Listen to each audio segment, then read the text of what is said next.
Welcome back to episode 259 of the Hockey Cards Gongshow podcast. My name is Josh. I'm here with Phil. I'm here with Baba Louie. I'm here with special guest Jeremy Lee. We're going to get into intros before we get started. Really a special kind of thing today. Very, very lucky. We have a sponsor for this specific show. This has never happened before. Somebody approached us and wanted to, support the show, which is awesome, and give us a little bit of money for the show. Now, normally we do reads or kind of integrated things with our sponsors. But these people made it easy on us, Louie. They just handed us a commercial. Right. So as part of our agreement, we'll play the commercial and then we'll get on with the show. So, Louie, you want to fire up that commercial for our new show sponsor? Graded hockey card trapped in a slab that's not quite right? Trust Phil's Slab Cracking Service, the most trusted name in the hobby. With years of experience and the most advanced tools in the industry, Phil treats your cards with the greatest care, ensuring they're removed safely and without damage. Okay, well, this isn't going well. Need it done quickly? Phil's standard turnaround is just 4 days. And even during busy times, you'll have your card back in no more than 6 weeks. Don't take chances with your valuable cards. Go with the expert, Phil's Slab Cracking Service, trusted by collectors everywhere. Yeah?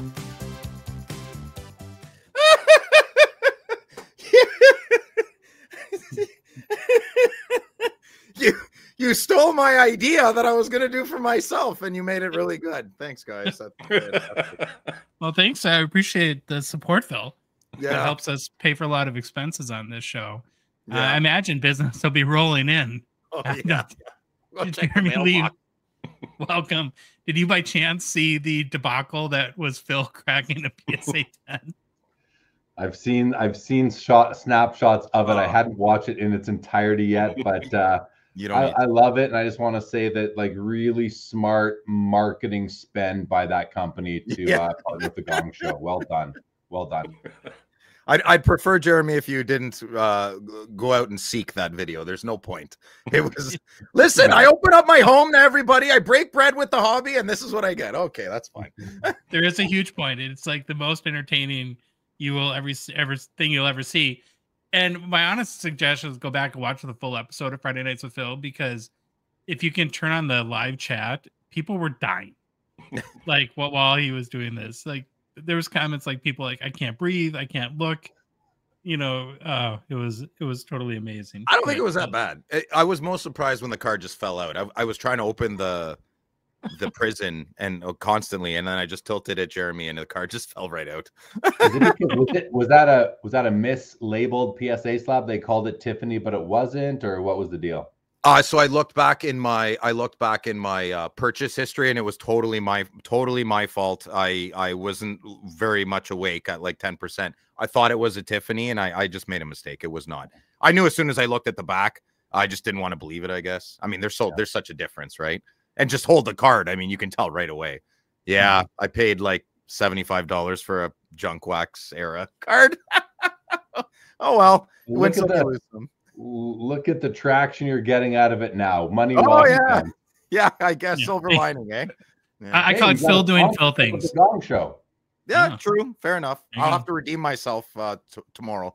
So, well, we had that. Get rid of that sponsor obligation, and so now we can get to welcoming our good friend Jeremy Lee back to the show. How's it going? Nice to see you again. Well. Thank you for having me back, guys. Always love recording the Gong Show and guest hosting with you three. This is awesome. So it's been about a month and a half that you've kind of switched up the format of your flagship show, Sports Cards Live. You want to talk about that a little bit for anyone that might not be familiar and kind of how it's been going, if you're enjoying sort of the new direction of your show? Yeah. Oh, hey, thank you. It started right at the beginning of November. So I guess we're 2.5 months in. And, for 4.5 years, I was doing my Saturday night show. Sports Cards Live was like a 2-hour interview show with one guest for the most part. There were, a few times where I swayed away from that. But yeah, it was usually a one-on-one interview for 2 hours. And now what I'm doing is we're going longer, which is somewhat counterintuitive, but it seems to be working. So we're going for even 3.5 hours sometimes on Saturday night, starting at 8 o'clock Mountain. So that's, 10 o'clock Eastern. And we're going until 1:30 Eastern. And but I'm bringing on 5 or 6 different guests throughout the night. And I really ask each guest to bring a topic that they are interested and passionate about. And so what it does is it just results in like a variety show with different guests, different topics. You never know really what you're going to get. And I'm enjoying it a lot, Josh. If you asked if I feel like I'm kind of starting over, and I'm super reinvigorated about doing Sports Cards Live episodes on Saturday nights. So thank you for asking. And yeah, I've really been enjoying it, and just the breadth of guests I bring on now. It's been a lot of fun. 4 years, Jeremy. That is so over 4 years. That's crazy, eh? When you think about it. Yeah, my first live stream was April 16th, 2020. So I'm coming up on 5 years of doing this, and I've done 670 episodes altogether of everything I do. And Sports Cards Live, the Saturday show, I think this Saturday will be episode 254. But if you look at everything I've done several other shows under different names, and yeah, I'm at like I said, about 670, 671, something like that. Amazing. It's pretty crazy to think about it that way. So if you haven't checked out Jeremy's show, we'd, of course, highly, highly recommend you do that. It is most Saturday nights on Sports Cards Live YouTube channel it starts at 9 Central, right? Yeah. Yep, 9 Central. So wherever, adjust for your time zone. Louis, your face. You've lost like 14 pounds in 15 years. So you look amazing, dude. Thank you. Yeah, it was a lot harder than I thought it was going to be to get it all off, though. Did your wife see it yet? That's Louis. No. Yeah, that's Louis. Oh. No. Oh, dang. Hi, Louis. Yeah. Hi. Yeah. It's Papa Louis. Good to see you guys. I have to get stickers made again now because they're with your beard. Oh, yeah. How dare you? Sweet. How dare you? No, you look great. Phil? Yeah. Hi. What's going on? But since you sponsored the show, I should probably let you preview what's going on this tomorrow night on Friday Night with Phil. Anything special? Chaos as usual. I have a great mail day. I'm not giving away any cards, so I can't buy anybody's love tomorrow. But come hang out. And got 2 guests lined up. I was going to do 3, but I think 2 is good for Friday nights. Jeremy has more energy than me. I like to do 1 to 2 hours. Once it hits 10:30, 11, I'm going to bed. So, yeah. You're not opening PWHL tomorrow? I didn't think of it. Well, I guess I could. It doesn't really interest me though. Okay. Right. Yeah, I don't really want to buy a box. Okay. All right. Then don't. Up to you. Is that bad? Is that wrong to say? I don't want to lie. Well, we're all offended, but yeah, okay. Oh well, I'm sure somebody will. Bill, it's not for you. It's not for me. Yeah, it's not my jam. Okay. Maybe one day, but not now. All right, really quickly before we get started, just a reminder, our show, the Hockey Cards Gongshow podcast, is a Patreon podcast. What that means is we rely on the support of listeners like you or watchers like you to help us cover our show expenses, produce what we hope to be more and better hockey card content, and then fund initiatives, even in a small way, to grow the hockey hobby. You can support us like Phil's slab cracking service, right? Companies from the hobby, people, hobbyists, this show relies on everyone's support. You can join our $2.99 support level tier via Patreon, get exclusive access to our Discord server, insider access and participation in our show. We do stuff like 5K challenge, fantasy hockey, a whole bunch of other stuff in Discord. It's just a great community of people that we've all become friends. If you want to support us, go to our website, hockeycardsgongshow.com, and click on the Become a Patron link at the top of the page, or you go to Patreon's website directly, patreon.com, search for Hockey Cards Gong Show. There's a link in the show description in both YouTube and podcast apps, and our Instagram and TikTok profiles as well. We have 1 new patron since our last show. $2.99. Yeah. Okay. Yeah. Bourbon card collector. Oh, bourbon sounds good right now. Mm-hmm. Yeah. Welcome to the show. Welcome to the crew. He's already in Discord, chatting away. So Wild Turkey Man or Jim Beam? Tough one, eh? No, I can't do Wild Turkey. I can't do Wild Turkey. Do it. Put it in the freezer. You're welcome. Best hack ever. Yeah. So I was in something called, the organization I was in college, they had something for freshmen called Wild Turkey Day. Okay. Let's just say I can't have wild turkey. Yeah. Human fountain, yeah? Doesn't work. Okay. I'll give you that. Fair enough. All right, Baba Louie. Game plan. Let's go. Game plan time. The big one today, guys. So, we're going to start off with Get to Know Your Hall of Famers. I think it's the last guy in this section. Then it is the Gold Outburst, a new hobby grail. After that, we'll get into some hobby news. Then it's the 5 hockey cards that defined each decade with Jeremy Lee. Then there's an interview with Matthew Bleiberg, 2024 PWHL Upper Deck. Then it's the Fanatics Weekly Preview and personal pickups. Thank you, Baba Louie. Yeah, man. Well, you mentioned we're now at the final member of the 3rd Hall of Fame class, Hockey Hall of Fame class 1950, in our Get to Know Your Hall of Famers series. It's where we're profiling every single Hall of Fame member, starting with the first class of 1945. For each player, we look at their life, hockey career, accomplishments, as well as their hobby markets. Today, we're profiling Harry Trihey. Anyone? No. Harry Trihey? Bueller? Yeah. Excited to learn, though. Hadn't heard of him either. Think so. Here's Harry Judah Philip Trihey. Lived from 1887 until 1942, dying at 62 years of age. Someone was born 150 years ago, which is crazy that a Hockey Hall of Famer was born that long ago. Now, if you're watching on YouTube, the photo we're showing of our boy Harry kind of reminds me of like a ancient Greek statue, doesn't it? There's something that's very odd about this photo. It's a very chiseled chin. Yeah. My people have very defining features, but this guy's not Greek. Well, he played for, his hockey career lasted from 1896 until 1901. He played for Louis' 81st favorite team, the Montreal Shamrocks. Right, Louis? Big fan? Yep. Big fan of Shamrocks. They're moving up the ladder, though. They might get into the 70s here pretty soon. I didn't get into this too much, but as I was doing my research of Harry, and you fellow Canadians may know this better than me, was there a time period in like the 1800s, early 1900s where Montreal was pretty Irish? Well, the ports, the ports have always been run by the Irish. The ports of Montreal. It seemed like there was a decent sized Irish community in Montreal. Montreal. Huge Irish community in Montreal. Yeah. Gotcha. Okay. Oh, so he played the center position. You guys spell it R-E, we spell it E-R, but that's okay. And before he advanced to senior level hockey with the Shamrocks, he was a high school star at St. Mary's of Montreal between 1893 and 1896. Yeah, this is a high school hockey photo. What's he wearing in the middle there? Was that a robe? Oh, it's probably a Catholic high school. I'm sure it's a father or, was the coach. Oh, that's a pastor or priest, I guess you would call it. Interesting. Priest. Yeah. Well, Harry would have been, where is he? I don't know which one he was. Where's that chin? Yeah, that's yeah, looking for the chin. So by 17, he was kind of known as a hockey wonderkind, had, I guess, Connor Bedard buzz for the 1890s, and made his debut with the Shamrocks in 1897. By 1899, he was the captain of the team, and that year he led the Amateur Hockey Association of Canada in goals. In fact,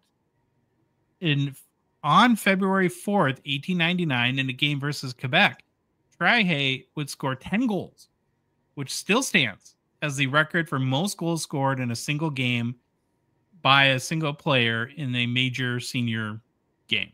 I said game too many times, but you get it. Trihey would go on to win the two Stanley Cups with the Shamrocks in 1899 and 1900. After his retirement as a hockey player, he would go on to become a lawyer in Montreal and then would also serve as an executive in the Canadian Amateur Hockey League. During World War I, he served as a commanding officer in the 55th Regiment, the Irish Canadian Rangers. Nice. There you go. And Trihey was elected posthumously to the Hall of Fame in 1950. What does that mean, posthumously? After death. Ah, gotcha. Now, why should you care about Harry Trihey? Harry Trihey was an influential figure in the early days of hockey, known for his exceptional skills and leadership. His ability to dominate offensively helped set the standard for early hockey stars.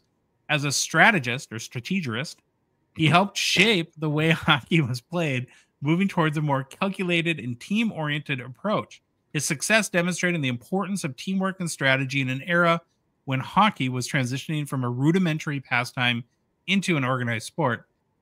Of course, his gentlemanly conduct on and off the ice sheet set an example for future players promoting sportsmanship. as we are now into the Harry Trihey hobby market, as we're learning through the series, many of the earliest pioneers that made their contributions to the game of hockey before the first set was produced, of course, the 1910 C56 set, and Trihey's career ended in 1901, so he missed that set by a good decade almost. I know you're sad, Phil. Like, I can see it in your furrowed brow.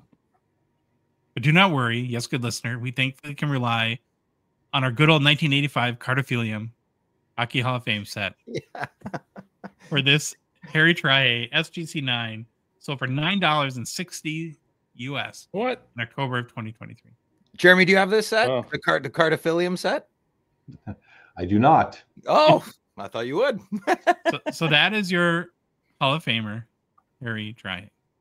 I think one of the only like purposes for people to collect these nowadays is for the PSA set registry, the Hall of Fame set. I mean, I'm sure there's other reasons, right? I don't, but I've only known of people chasing these who are working on that PSA set registry.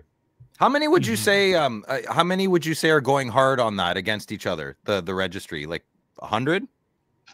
I would say so there's a couple of them, but the one called NHL Hall of Fame Players, Builders, Referees, and Linesmen, I'm looking at it like as Josh was doing his discussion, I was looking up this guy's card activity sort of in the PSA set registry to see if he even showed up on there, and of course that card shows.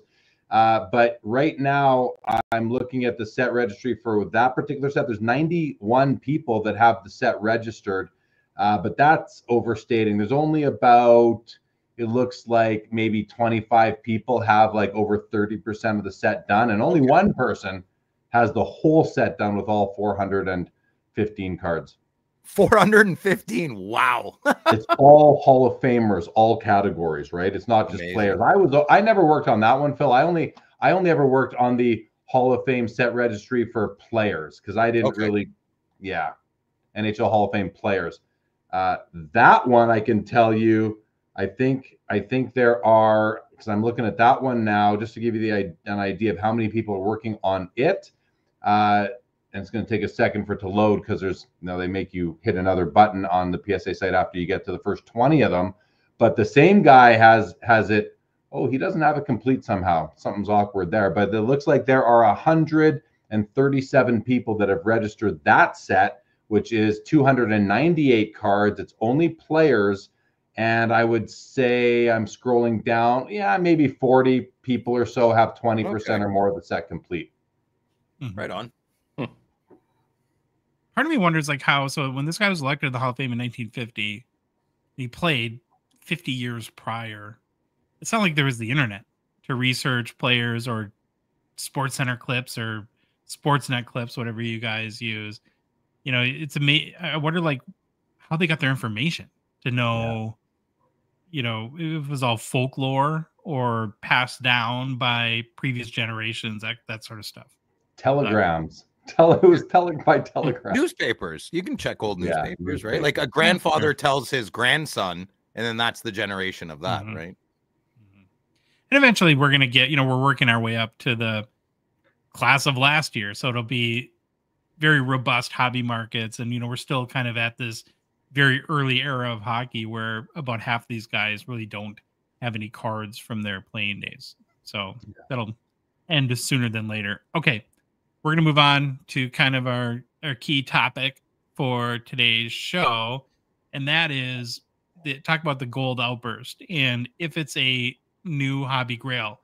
So I'll kind of set the stage here for our discussion. Over the past few months, we've seen some really big sales on the relatively new Gold Outburst Parallel from Upper Deck's flagship products. I say relatively new because the Parallel debuted when the new flagship configuration launched in 23-24 Series 1.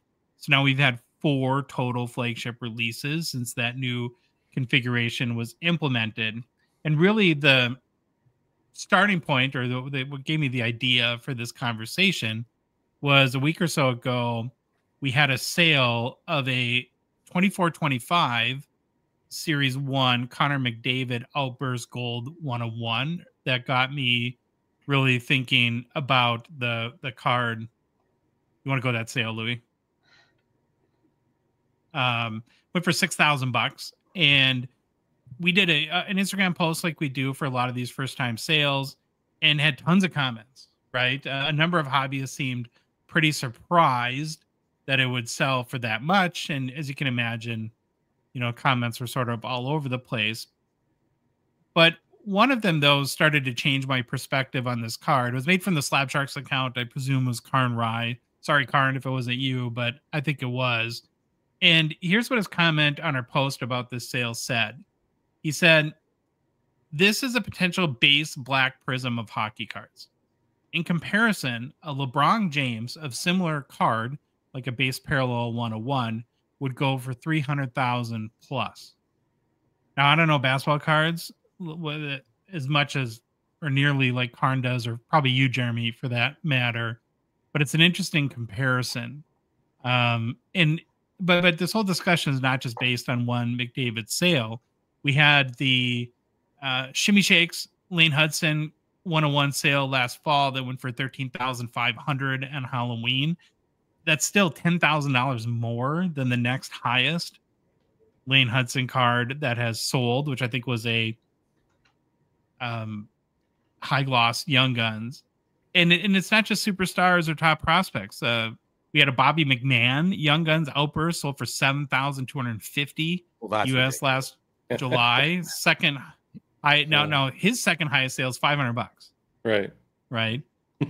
We also had a Zach Benson Young Guns Gold Outburst 101 went for $5,806 US this past September. The next highest Zach Benson sale is $658 US. So I think we're all kind of getting the point here. And obviously, so far, collectors are going really hard for these outburst goals, which kind of gets us back now to the question at hand. And we'll, start a discussion here, but can we certifiably say at this point that the Gold Outburst is a monster card in the hobby, or do we think people are just getting a little overexcited about something new? Who wants to start? I want to make a point of what Karn said. Louis, could you go back to Karn's post if you don't mind? So the potential base black prism of hockey cards, big word, potential. I'm sorry, I'm just not picking on the comment, sure. But that is a big word. Maybe not, right? So let's get rid of that. I think for every one person that even knows who Connor McDavid is, and let alone even understands or respect what he can do in the league, there's 100 people who know who LeBron James is. So yeah, 300,000. Then what's the ratio? To me, it would be like 10,000, right? Like 1/90th is what Connor McDavid is worth in the grand scheme of things of sports and recognition. And so I don't think a Connor McDavid outburst card will ever go for $300,000. No, that wasn't the point. Sorry, a little more context there. I apologize. Is that I think Karn was responding because lots of people are going nuts. They're saying this is ridiculous that a base card goes for 6,000. So he was giving context. But it's not a base card. It's a 101, right?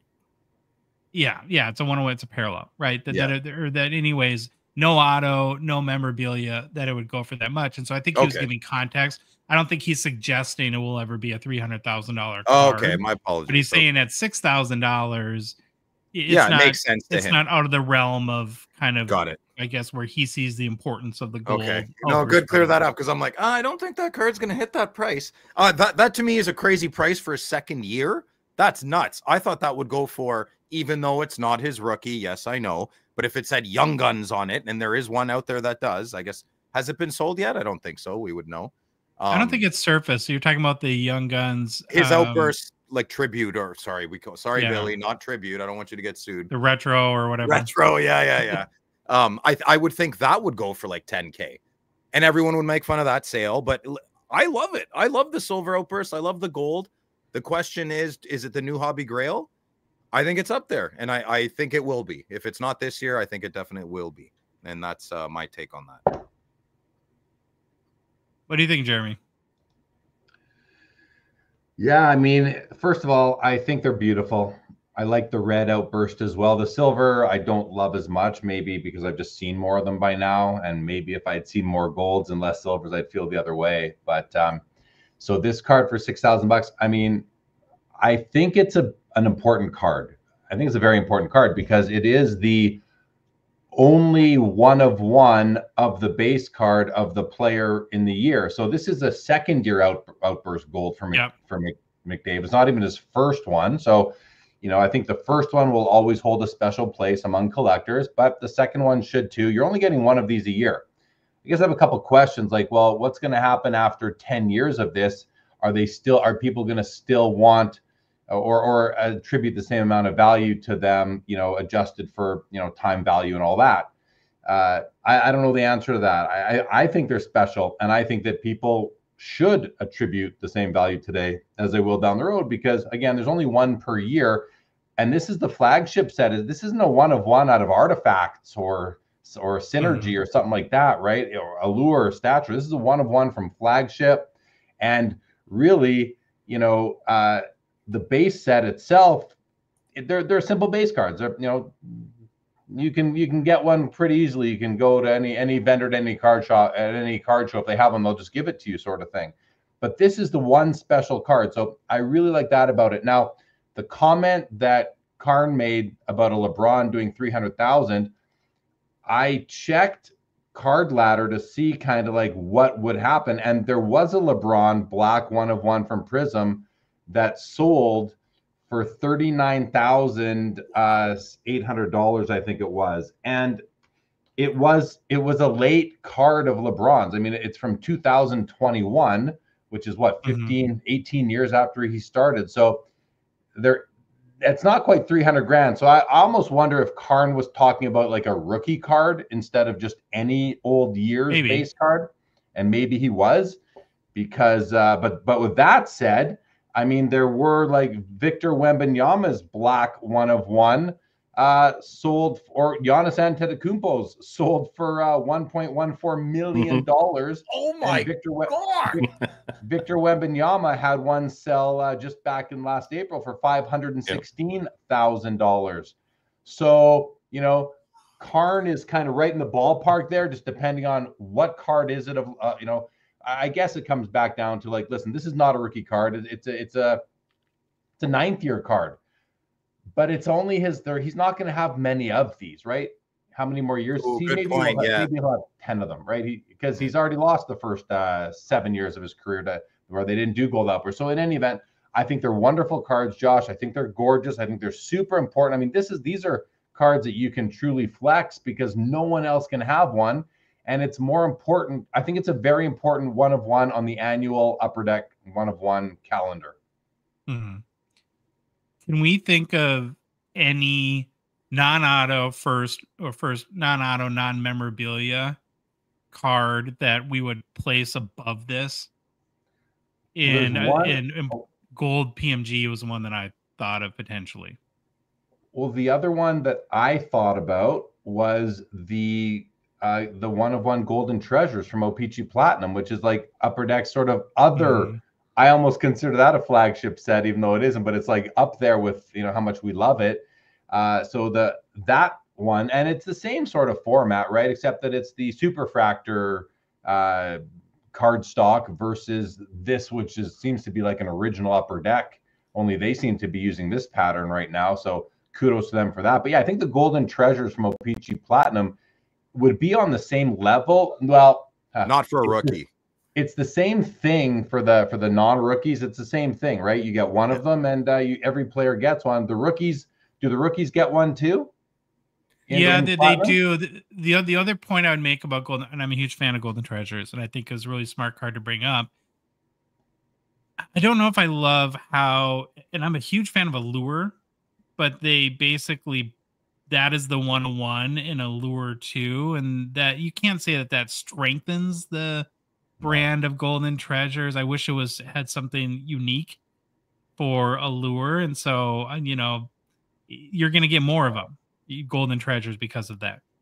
You're right. I agree completely. And I wonder why Upper Deck wouldn't have come up with an original gold one of one parallel for Allure. And maybe it's because they thought, well, listen, golden treasures is so great, popular, and beautiful. Let's just pimp it out from here to there and go that way, right? Like, it's kind of what they did with that. So I agree, Josh. I think it does not help the overall Golden Treasure brand by using it in more than one set. I think that was I would consider that to be a mistake on their part.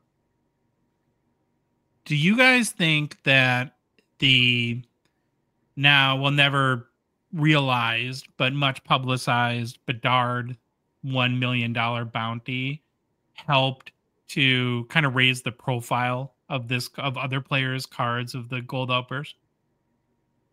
I think it did a few months ago. I don't think it has any impact on it right now or anymore. Well, it definitely got the education out there of like, whoa, what's a Gold Outburst? What? And then as soon as that conversation starts rolling, you know, the educating begins.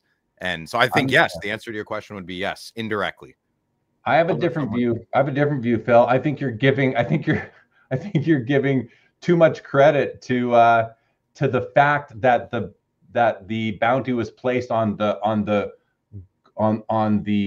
Gold Outburst. I think that the attention on that was just that it was a 1-of-1 Young Guns, you know, a 1-of-1 Bedard Young Guns, and they could have called it, if they would have called it something else, Gold Vinyl, Golden Treasures, Gold, whatever they would have done, I think it would have been the same, because it is the only 1-of-1 flagship Young Gun rookie card. So I don't know that by the public, you know, consuming that bounty messaging led to people saying, what's a Gold Outburst? Maybe a few people, but for some reason, I don't think it had that much of an impact. I could easily be wrong. I mean, I'm not like married to this thought I'm having. I'm just yeah, we're just shooting the poop. But there's never really been, okay, yes, I think on EPAC there was like a 101 or something years back.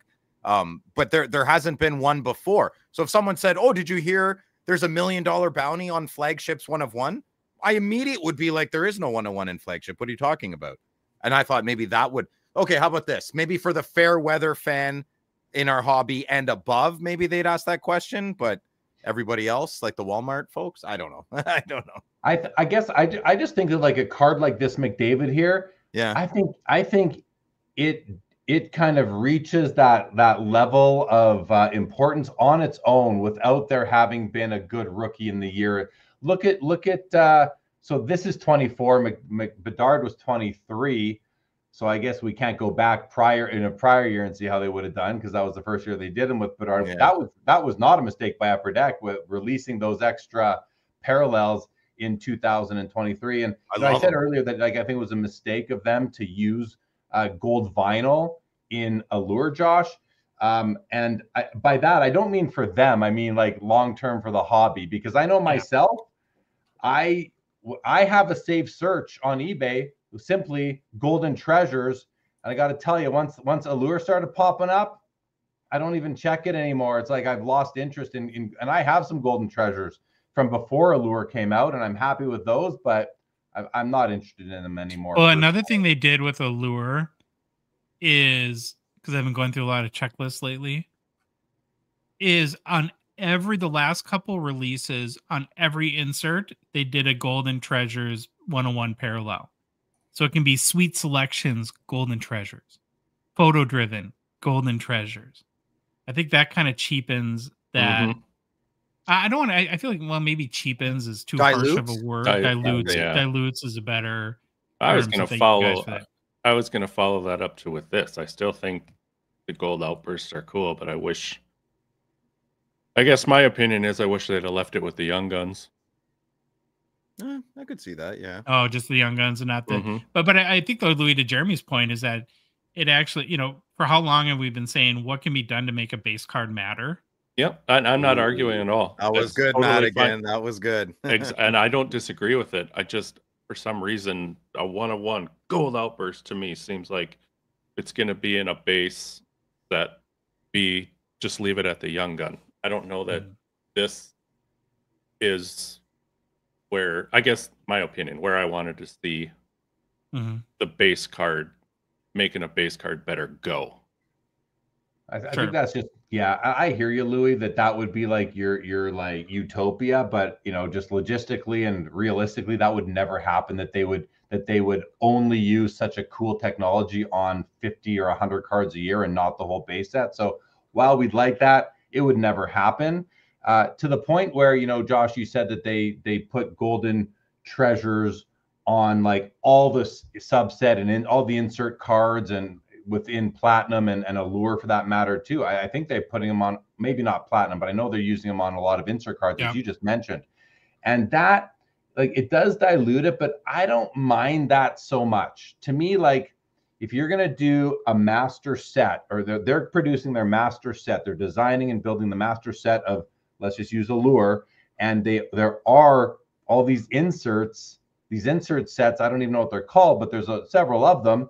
For them to not do golden treasure on those would be the same thing as like what Louis saying, not use that technology, that beautiful card stock on the whole base set.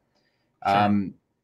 I don't blame them for doing that. And to me, on the golden treasure side of allure, it doesn't bother me. It dilutes, but it doesn't cheapen for me. I think that the card rises above the fact that stock was used on inserts as well. So the base card to me would be the winner there, the most desirable, and then the inserts would be less desirable to me anyway. In the golden treasure parallel 101 parallel. Do we know why they did? Do we know why they didn't pick a different name for Allure as 101? Like it's now that I'm thinking about it more, Jeremy, O-Pee-Chee Platinum's like one of my love that set, and it is a bummer that Golden Treasures is an Allure, and I love Allure. Why wouldn't they just think of a different name? I think, like I said earlier, Phil, I think they used Golden Treasures to help sell Allure because it already is such a well. That's what you meant. Oh, yeah. I think they were just using what already worked to get the Well, and they're both chromium cards, so it's the same technology that can be applied from one to the other too. That's what I thought Jeremy originally meant. Like, the same tech, but like you can change the name. You can. There's logistical ways you can change the names of different sets and print them at the same time. I'm sure. Like, I don't know. I was meaning both, but I'm with you. Like, first of all, don't use, to me, if you're going to use the same stock, use the same name. I would have rather they found a different stock, a different design within it, name it something different, give Allure its own identity. Don't cause Allure to have to sort of rely on the success of O-Pee-Chee Platinum to give it success. Like, let it stand on, if it can't stand on its own, like we're gonna see right through that, you know? Mm-hmm. Yeah, it was like a quick idea for quick gain, but if they just kind of let it be and ferment on its own, it would have been a better macro view, maybe. I think so in the long run, but it's risky for them to have done that too. I think they went with the lower risk alternative there. Okay, I have a few more scenarios I want to go through on this. So let's stick with like a McDavid 2024 base card. What do you guys feel best about over the long haul? A Gold Outburst 101 from Flagship, a Golden Treasures base card from O-Pee-Chee Platinum, or a PMG Gold 101? Oof. Who wants to go first? I'm not a PMG fan of the Gold 101. It doesn't do it for me, and I love PMGs, and I'm not. But put like your investment hat on, like separate yourself for it. My investment hat, Golden Treasures, I would think. But I'm biased because it's been around longer than the. I mean, if someone's watching this in 10 years, I'll be like, "Well, that guy was wrong." You know, I think it'll be Gold Outburst, but my heart says Golden Treasure. I don't think PMG Gold.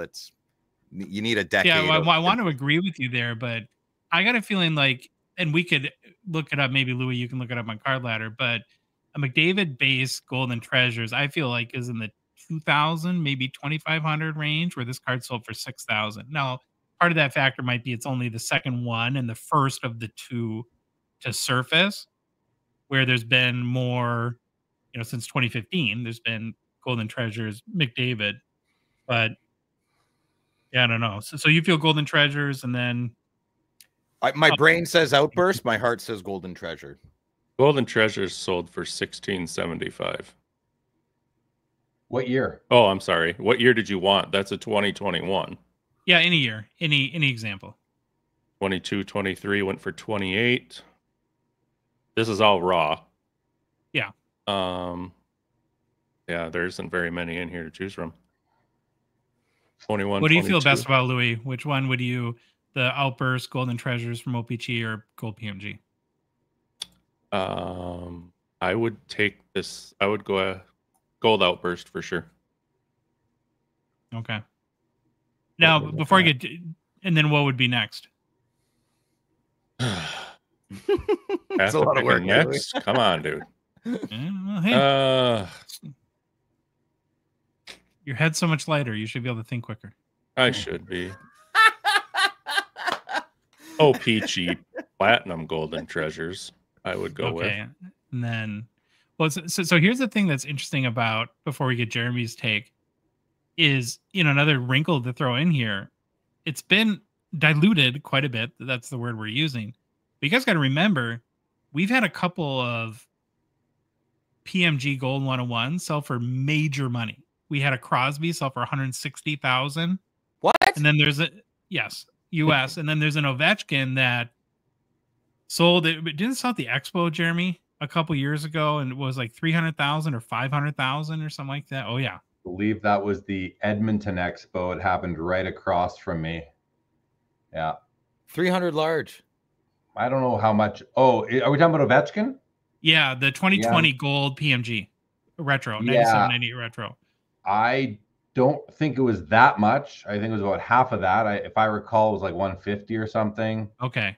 Yeah, six there figures was a Crosby, regardless, eh? Yeah, and then there's a Crosby that sold for 160 US and Card Ladder as well too. And now Upper Deck keeps like doing 4 Gold PMGs every release, and that it hasn't helped in the last few years. But those sales did happen, right? And so I think you factored that in too. So with all that said, Jeremy, where do you land on this? Yeah, I'm gonna take the direction that you gave.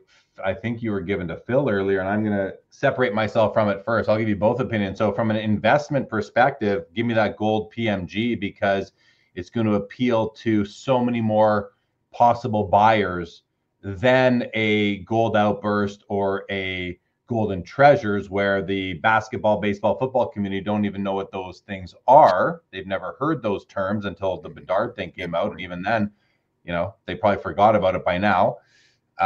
So from that perspective, give me the Gold PMG. I was going to ask you, like, is it a retro or just a current year card? But it doesn't even matter. Give me that one from a money perspective. From a collector aesthetic, what I would enjoy looking at the most, it's hard not to go with the Gold Outburst. I mean, they're just really nice. The other knock against the Golden Treasures is that it's not, they don't pop. They're not bright, right? They're kind of like darker gold, where these Gold Outburst, and I still love them, I do, but comparing it to this thing, like, it's just it's so bright. You could blind somebody with it. You think you could shave with it. It's got all those sharp angles in it. Like, I don't know. Like, I like I would go Outburst first. I'm not a fan of the Gold PMGs personally, just don't really do it for me. So I'd go Outburst, Golden Treasures, then Gold PMG from a collector perspective. Are you like a traditionalist with PMG? You like the green kind of blue red sort of deal?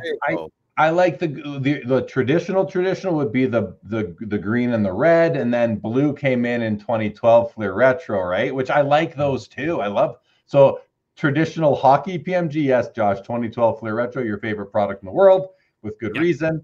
The purples, I don't mind those because they're the employee, which is a lot different, except when they made the other purples out of 5.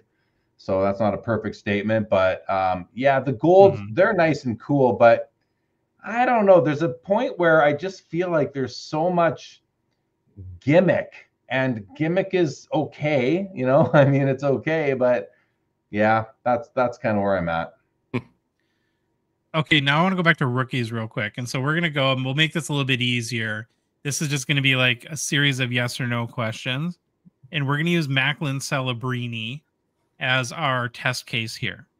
So the questions are going to be centered around, would you take any of these cards over Macklin Celebrini's Young Guns Gold Outburst 101? Okay. So we'll go up and down the list. So the first one is the Cup True RPA out of 99. Would you take that over his Gold Outburst Young Guns 101? Phil? Gold Outburst. Only if it's 19 color patch. If it's not, Gold Outburst. What about you, Louis? 38 colors. I'm still taking Gold Outburst. Gold Outburst. Yeah. Josh? Okay, now the Cup Shield 101. What about you? Are you going to answer these? Oh, I'm taking Gold Outburst, yeah. Okay. Cup Shield 101, Phil. Yeah, that one. You're taking that over to Gold Outburst? Yeah, they're autoed. Shield auto? Yeah, 100%. Yes. Game used shield or just off? No, not if it would be a rookie, so it'd be photo worn, player worn. I'm taking out technical. You're going Outburst, Jeremy? I'm still going Outburst too. I'm going. Listen. I will get myself 100 Macklin Celebrini autos later. A shield from a non-game worn thing is meaningless to me. I have no interest. So give me the Outburst. It's just a nicer card, and it's beautiful. You only get one shot at that Young Gun 101 Outburst. Same with the Cup card. It's a 101. No, it's going to flip hands more often, so I think you have more shots at it. Oh, I'm just kidding. I don't know. I made that up. No, you're right. You're right. What about any of the other? What about any of the other 101 rookie shields, Ultimate or Exquisite? So I assume, do any of those offer a distinction for any of you guys over the Gold Outburst 101? Cup Shield 101 is the only card I would take over any Gold Outburst Young Gun. That's the only card I would take, even Exquisite. It's all James Lee can have them all. What about a monumental patch booklet, rookie monumental patch? Any that over? I'm sorry, I thought this was a hockey card show, not a hockey you, Jeremy. Show. It's not a hockey memorabilia show. A booklet show. Yes. Or yes. All right, fine. Well, okay. Well, I'll just open it up then. Can anyone think, other than potentially Phil's Cup Shield 101 rookie patch or rookie shield auto, of any other Macklin Celebrini card that you would take over his Young Guns Gold Outburst 101? Rookie year, we're talking, of course. Yep. I don't think so. I think that's the card now. Like to me, it's not the card to the hobby. I think the hobby's going to go with what Phil said. You know, the Cup Shield, probably any shield, to be honest. Like the Cup, the Exquisite, the Ultimate would all likely sell for more, I think. Damn it. But I don't want to agree with him. But he's probably I don't like right. any other shields. I don't like any Ultimate Shield guys make me laugh. I listen, I make you guys laugh too, so it's okay. The Cup is, there's no 1A, 1B with Cup and Exquisite with me. It's 1-2. So the Cup means everything to me. There is no greater. You do recognize that they are basically the same thing, right? They're on the same level as far as, you know. You mean Exquisite? You're talking Exquisite and yeah, Cup. I know. It's the same thing, right? It just looks different. It just allowed that. But I actually think, Phil, if Upper Deck didn't tell the NHL or agree that the Cup would be the #1 set every year into eternity, that they would have brought Exquisite out as a higher end product. I'm a huge Exquisite guy, but I like the Cup more because we have to share Exquisite with basketball. We don't share the Cup with anybody else, and it's ours. And that's why I'm showing my teeth with that one. Yeah, right? I like that. I like that take, Phil. I really do. The other thing I'll just say is that Ultimate Shields are often thought of as even better than the Cup Shield. I know, they're crazy. These people are nuts. I think they're really nice myself, but I'm going with that Outburst, guys. But that's just me. I'm not saying anyone else should. That's just what I would do for me. No, we're just giving our own opinions, and I'm going to go Outburst too. And it's kind of, I feel like I've been on a very similar wavelength to you, Jeremy, in that I'm putting less and less stock as days go by in non-game used patches. And so the whole notion of an RPA to me is quickly losing its luster. And I'll admit, I'm kind of the way I collect, I'm actually, where this conversation fits very well with my personal taste is I'm much more of a insert Fleer Retro, non-auto, non-patch card. Those are my favorite cards anyways. I don't, most people like autographs, and I don't dislike them, but that's just my sweet spot, right? Is these type of cards. But honestly, it's like what's kind of blowing my mind about this conversation, and where I was curious it would go anyways, is that think of how fast things can change in the hobby. I mean, we're all kind of sitting here saying in our own opinions that this is now the biggest card in the entire hobby, and it didn't exist 18 months ago. So some good came out of Bedard. Yeah. Oh, Ooh. So I think the biggest thing that resonates with me with this, and I would still take the Gold Outburst Celebrini, is my opinion. The Young Gun to me is still the true rookie card. So to have a gold 1/1 of what I feel is a true rookie card out of flagship, that's why I'm going that route. Well, it solved a huge problem with Young Guns in that the base has gets to a pop a million on good players now with how much everyone grades, and they're just not, you have to be really good to overcome 8,000 PSA 10s and have any sort of sustainable market value, like wherever probably Bedard is heading in the next year. But yeah, I don't know. It's kind of crazy. Like, I don't know if before this conversation I'd realized maybe how significant that this card has become. So good on Upper Deck. And I agree with you, Jeremy. It is a beautiful card. It's an amazing technology. I'm sure Panini and Fanatics are jealous of it because holy cow, does it pop. I've never seen one. I got a question for Louis because he used the term true rookie, I think, talking about the Young Gun. And I want to make sure I understand what you mean, Louis. Do you mean like best rookie or like best common rookie? Or because the word true rookie is typically used set by set by set. So Synergy has, a true rookie in there. SP Game Used has a true rookie. And then, even the Gold Outburst, the Red Outburst, those would not be true rookies. Those would be parallels, right? So when you say true rookie, what do you mean by that? Like, does that mean that there's only one true rookie per year per player? Nope. There's rookies in all different sets for each play or for, each guy. But Upper Deck Series 1, 2, and Extended, to me, is their flagship product. That's their big go-to. And for whatever reason, that's what I'm drawn to, as I take that as his rookie.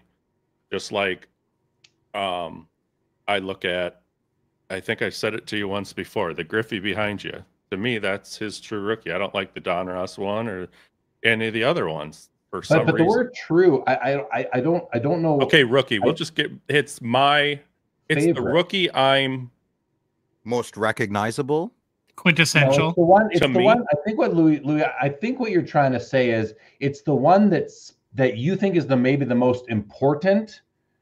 Maybe it's one that kind of that represents Upper Deck as a company the most out in the public. It's the most, maybe you mean iconic. Iconic is something like so many people know about, because to say true, that's just not the right word in our hobby, because the Cup RPA is a true rookie. The Artifacts is a true rookie. The Young Gun is a true rookie. I think you're just saying most important to me or most iconic to me. And that, I think, is a fair statement. But I just wanted to clarify, because I don't want people to misunderstand what a true rookie is.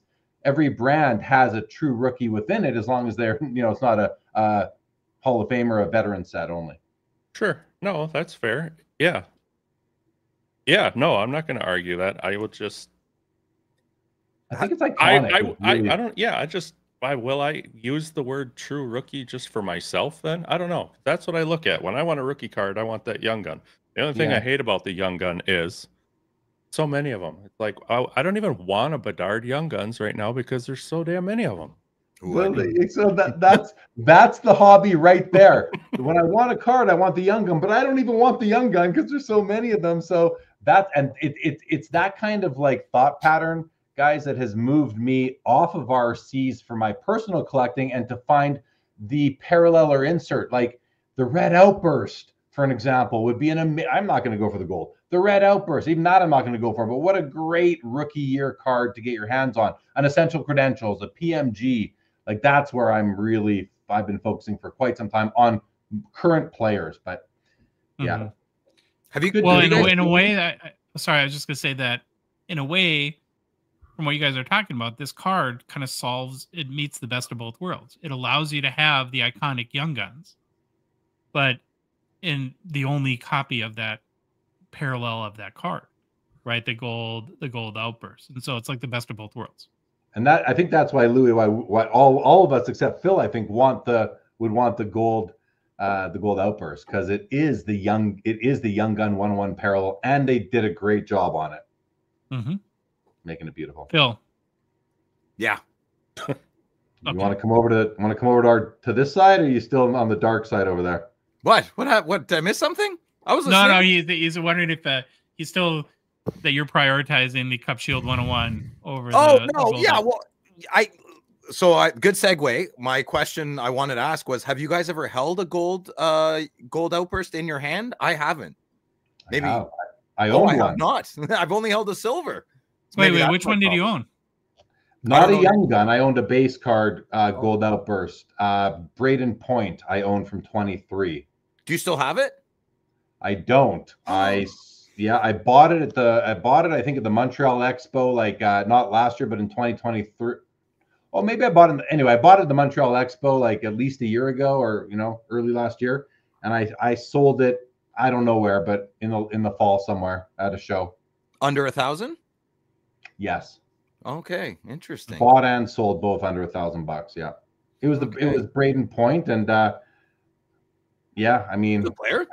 There was a young guy walking around. I forget where it was. I think it was in Montreal, actually, at the expo, at the most recent expo. A young guy walking around. He had like 15 gold outbursts. Wow. Some young guns, some base cards, but no big names. Like, he was just buying whatever he could find, and he bought the Point off of me. I think it might have been the best one he had at that point. Pun not intended. And then I remember running into him, I think, at the Toronto show. He was walking around with his dad, and I said, "Hey, how's the gold outburst hunt coming along?" He says, "Yeah, it's tough. It's getting tougher." I said, "I'm sure." Good for him. I love crazy people. What a cowboy. Good. Mm-hmm. Nice. Okay, I thought of another quick one. Is it the Future Watch Auto Black? Isn't there a 101 Future Watch Auto? It's not a one. Oh, or is it the Mystery Black? It's not a 101 though. There's a Future Watch. There's a flop 1 of 1. Bedard has. Okay. I saw it pulled. The guy in Calgary pulled it. I saw last month. The morning of. Would anyone take the flop 101 Celebrini over the Gold Outburst 101 Young Guns? No. Okay. It's not. It's. I'm just trying to think of options. So the patch auto, the Future Watch patch auto is a 101 black, but okay, I knew that, but I have a Jake Sanderson Future Watch auto black, and I have a couple of Eskimo Card Brothers as well. Maybe those are just short prints.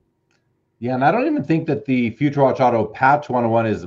It might have some black on it, but it wasn't a very black looking. It didn't have black, no real black background. There might have been some black accents on it, but maybe it was a retro, Jeremy. Maybe it was a retro. Maybe it was. I just think that's a parallel name, Phil. Oh, okay. Yeah, for that. Okay, well, hey, great discussion. Yeah. Well, I guess it is. I guess it is a Grail. From our perspective. Confirmed. We answered that. Okay, we're going to move on. Slab Sharks, Gongshow partner and sponsor. Of course, we are grateful for their support of our show.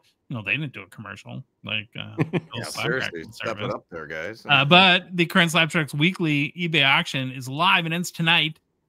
Be sure to head to slabsharks.com to get those bids in. 3,000 cards again this week to choose from. So lots of bangers in the auction for sure. And why does it seem like all of Canada is gravitating to Slab Sharks for selling their hockey cards on eBay? Because they make it simple to sell your cards. You just send them in via their easy-to-use Slab Sharks portal, drop them off with the local Slab Sharks rep like Jeremy Lee or our guy Sylvan. And Slab Sharks does the rest. The team at Slab Sharks takes professional photos. They will list your cards for you, answer buyer questions, hunt down payment from winners, ship to just about anywhere, and most importantly, handle any post-sale issues. But just as important, your cards get included in one of the biggest, most popular weekly hockey card auctions there is. So head to slabsharks.com today for complete consignment info, including payout rates, and to get the process started. Now, Josh, news. No, hold on. Time out. I just put a picture of the Bedard 1-of-1 SP, I think, Future Watch Auto patch. Yeah, I just wanted to share that. That's the actual card. I held this myself. Okay. The guy pulled it. amazing patch. That's what I'm saying. I don't see much black there except on some of that trim there, Phil. But I guess it's just a 101, eh? Yeah. I think it is the black parallel if you look it up. Oh, stand by that statement. I don't think anyone's going to get $1 million for it. That's a wishful thinking. No, I don't think so either. What would you guys do if you got the Bedard Young Gun 101 right now? I straight up, and I'm sure someone in the comments, which I'm not going to read anymore, I'm sure someone's going to be like, oh, he's only saying that because they're sponsored him. I don't care. I would send it to Sylvain for Slab Sharks. That's all I would do. I love Slab Sharks. I love Slab Sharks to death, but I still believe that you get north of a couple $100,000. I don't think it would hit that. That eBay is maybe not the place for that. You like do a Golden or something, or Fanatics Collect maybe. You think? I don't know. I mean, what honestly, what I probably do is I would let people compete for it, because you don't. People want listings like this and try to, Okay, I would have to hire somebody to represent my interests, because I would. Oftentimes, I would tell people you want to go to where the eyeballs are, but the fact of the matter is, this is a card that the right eyeballs are going to find it wherever it is, I think. So in that case, it comes down really to who's going to market it the best for you. And is that going to be Fanatics Collect, Slab Sharks, Golden? I don't know the answer to that, but I know that all of them would compete heavily to get it. If it was mine and I'm a Slab Sharks guy, I would go Slab Sharks, because that's who I work with, and that that's what I would do to help them it out. But they have a heavier presence up north, right? I would think, like, I'm not saying Fanatics Collect doesn't, but I would want it to be Canadian centric, heavy. Well, the thing, and Jeremy would know more about this than me, but the thing big auction houses have is they have sales executives with Rolodexes of buyers, that it's not just like they just don't throw cards up on an auction and hope people, like, they're working the phones and they're calling their. Oh yeah. What's like, hey, Roger, I got a Bedard 101. You interested? No? Why not? They will call up buyers who don't even know, who are just waiting for phone calls that tell them what to buy. Like, they will have people in their Rolodex that are just waiting to find somewhere to deploy $500,000, and they'll say, hey, have you heard of Connor Bedard? The guy's like, yeah, I've heard of Connor Bedard. Well, his best card just came into my auction house. Okay, yeah, I'll bid on that for sure. Like, that's it. Interesting.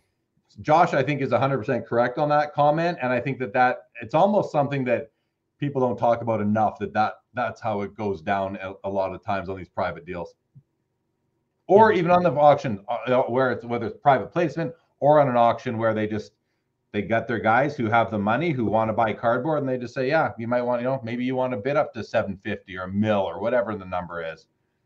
Could I slip a few grand into the salesman's pocket to push it harder? Salesman will make. He makes commission.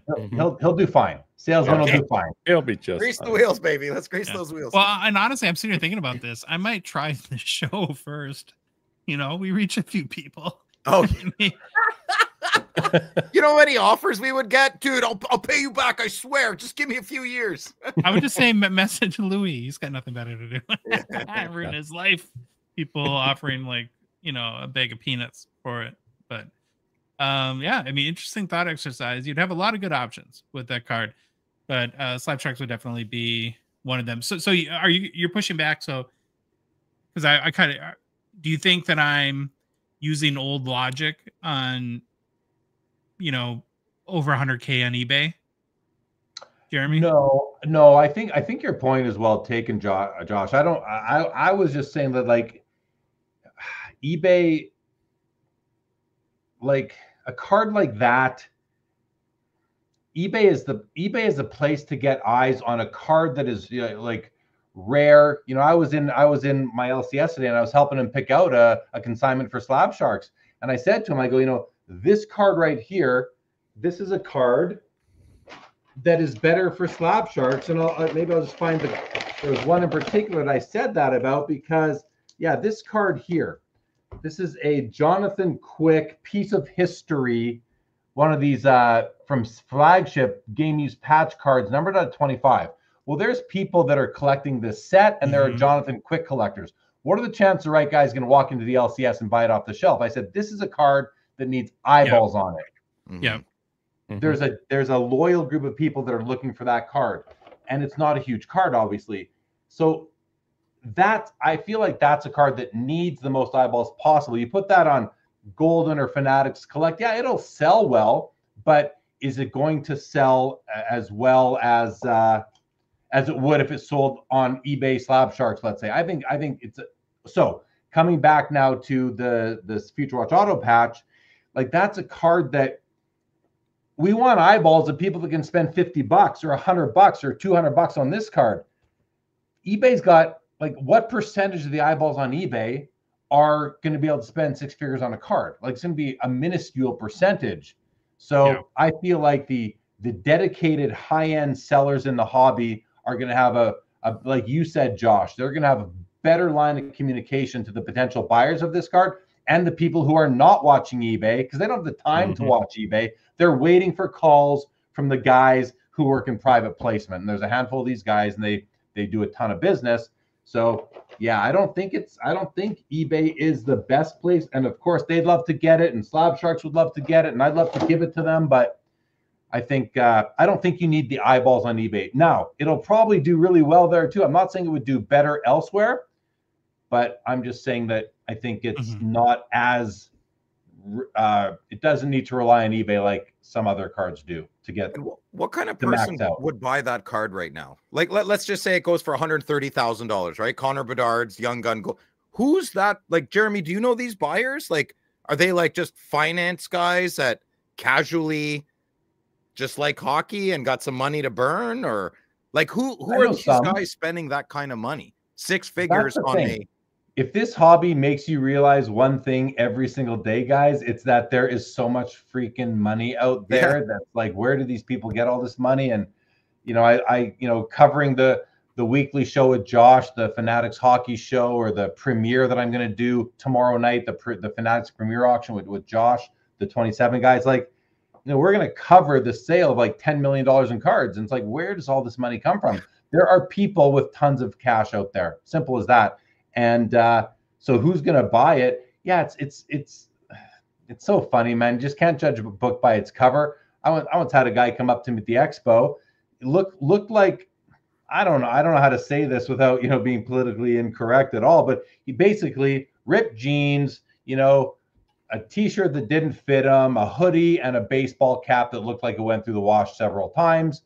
And then I found out later that this guy, you know, makes $1 million a year, and can buy, you know, can just go into the expo and drop $250,000 if he wants. Like, farmer, no problem. Farmer, you just explained farmers around here are loaded and they look like they're homeless, you know. Farmers, oil people here in Alberta. Yeah. I mean, oh yeah, good point. Yeah, there's lots of money out there, dude. That's a thing that just never fails to. And not everybody broadcasts, right? Like, I didn't even know social media for cards existed until 3 years ago, and it has for a very long time, right? And it's yeah, you only know what you know. So. Okay. Well, bonus topic. That was bonus topic. Yeah. Now again, hobby news.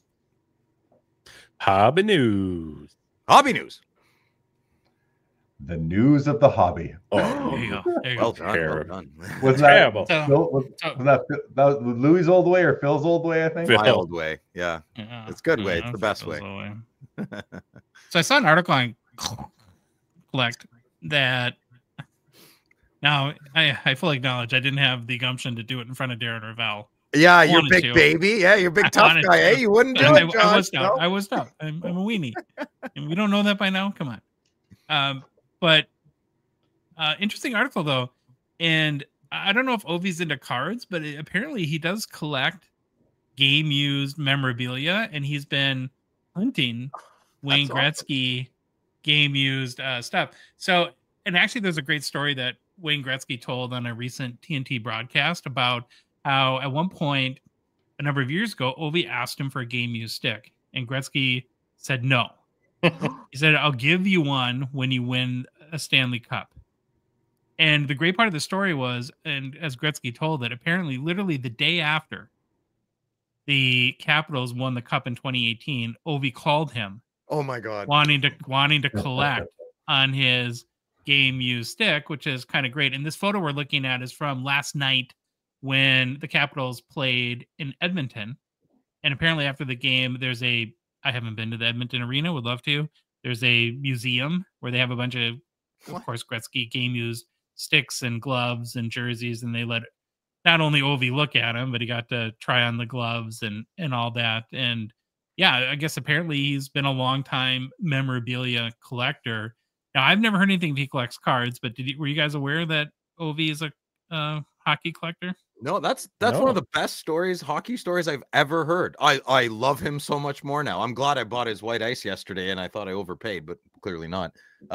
That's a great story, Josh. I'm glad for that share. Now, do you think he's collecting Gretzky game use stuff because Phil, he knows he's not going to break the record? And... you scoundrel. No, I think he's collecting the stuff because he respects hockey. And man, we've grown up with him for the last 20 years. This is amazing. It's hard to argue. Stop doing that. Could you imagine if he breaks Gretzky's record, goes to the bench, pulls out this jersey, and just like skates over it and he just burns it. Obviously, he wouldn't, but that'd be crazy. That'd be fun. He points to Wayne in the stands and just lights it. Yeah, lights it on fire. All right. Well, I thought that was a cute story to share. Great. We had a little bit of a milestone that got me into a total rabbit hole, so I'll get into it now. But I saw in the NHLPA X account that 31-year-old Tampa Bay Lightning forward Nikita Kucherov just surpassed 600 career assists. So again, a nice little milestone there.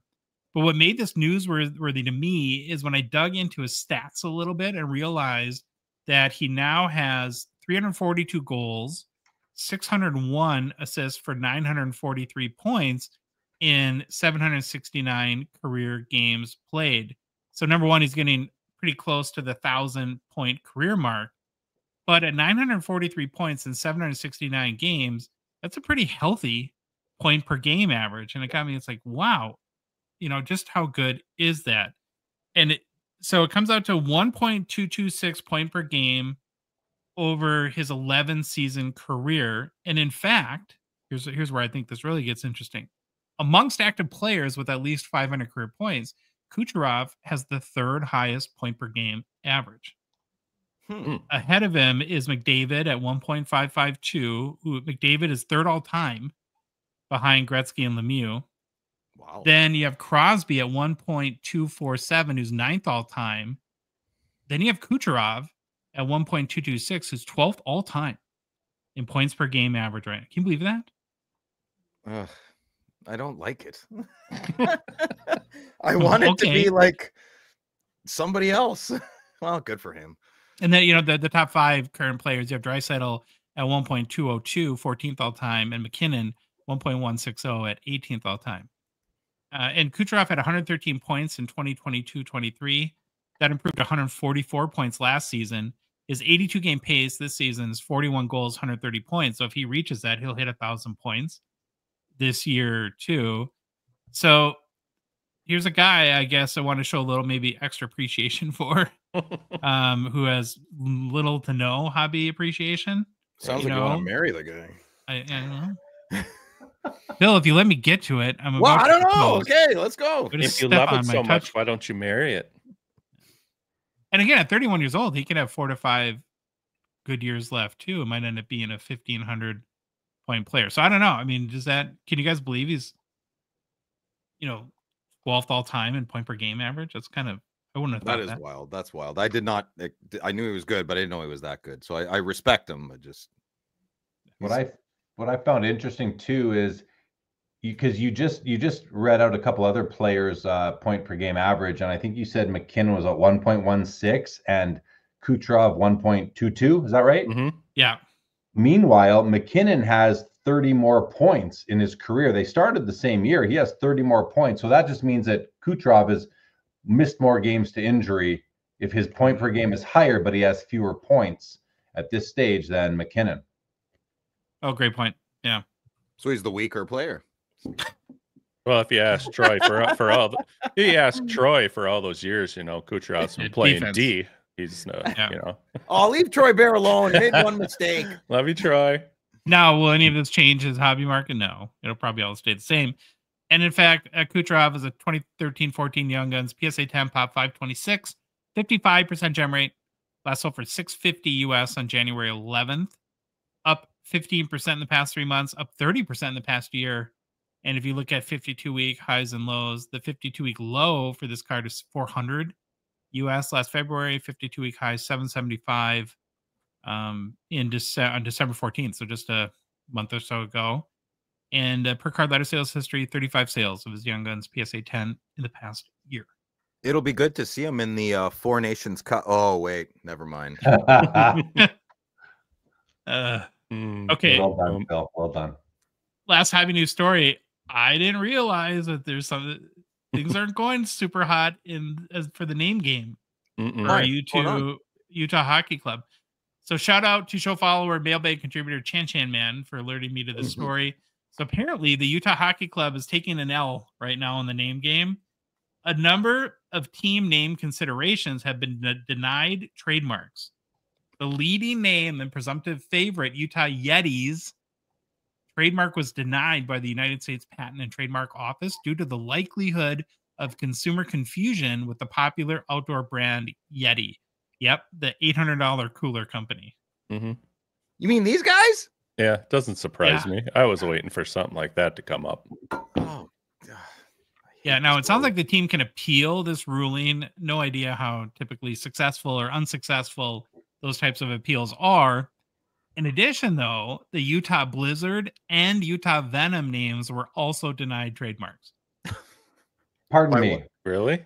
This microphone that a lot of us use, this is called a Yeti. It's a blue Yeti. Yep, So, blue Yeti. So these guys got away with it, but the Utah Hockey Club can't. Interesting. Outlaws is cool. Yeah. Utah Outlaws, I like. Utah is a very storied state, so be pretty cool. Yeah. Was anyone been watching American Primeval? Yeah. Well, they shouldn't call them the Utah Mormons. That would be kind of, I mean, they could, but I don't think that'd be good. Yeah. I don't think would be like Black Diamonds, considering there's a brand of cards called Black Diamond. Oh, yeah. Good call. Good call. Do you think that you guys, but the Utah Hockey Club has completely grown on me. I would just roll with it. I love it. Do you think if the Utah gets called Black Diamonds, do you think their players will be under direct direction to have sticker autographs on their person? So when they sign autographs for the fans, they can just, here you go, kid, take a sticker. That's $500, American. The Caribou, please no. No. Please no to the Caribou. The Freeze and the Frost, that sounds more PWHL to me. Well, we're the Frost, so I don't think that's going to happen at this point. The Swarm was our lacrosse team. Was. Mountaineers, the Utah Mountaineers. That's ridiculous. What do you guys think about Outlaws? I could see it being a great logo and nice patches. Yeah, I like Utah Outlaws. It's good. It's strong. I like it. Go Outlaws. Yeah. Yeah? I thought Fury was furry. Furries? Well, that might have worked a couple years ago. I don't think that'll work anymore. I kind of like Mammoth. I like the woolly mammoth. Is kind of a cool Utah Mammoth. I don't want to say two M's when I say a word. Mammoth. And Swarm is just hard to say. Swarm. Utah Swarm. Yeah, I don't want to say that's like moist for women. They don't like saying that. I don't want to say swarm. Exactly. Yeah. Okay. Wow. All right. Well, my vote is Utah Hockey Club. We'll see what happens there. So, not much hobby news then in this episode. We never have a lot of hobby news. Yeah. Oh, well, I was gonna say it's actually kind of I feel like and I don't know. This is probably a good thing. I don't know if it's a bad thing. It's bad for us, but not a lot going on. Like there's not any major controversies. It's kind of a quiet period.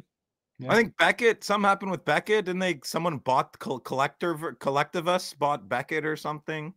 I don't know. Yeah, something. It always happens with Beckett. It's never. Yeah, I don't care. So. I used to care. I don't care anymore. Whatever's gonna happen is gonna happen. Oh boy. All right, we're gonna roll into part 3 of Jeremy's recurring segment on our show. The 5 hockey cards that defined each decade. We're into the 1930s. Very excited for this. Learn a lot every time you do it, Jeremy. So with that, I'm gonna hand it over to you and let you have fun. Thank you. Well, I'm happy to be back doing this segment, and I got to tell you, this one was a lot more challenging than the 1910s and the 1920s, because the 1930s, we see this proliferation of sets starting in 1933, where we have no fewer than 4 hockey sets and the Sport Kings multi-sport set as well. We see O-Pee-Chee come into the fold for the very first time in 1933, among a few other sets, Canadian Gum, Hamilton Gum. There's an anonymous set, and of course the Sport King set.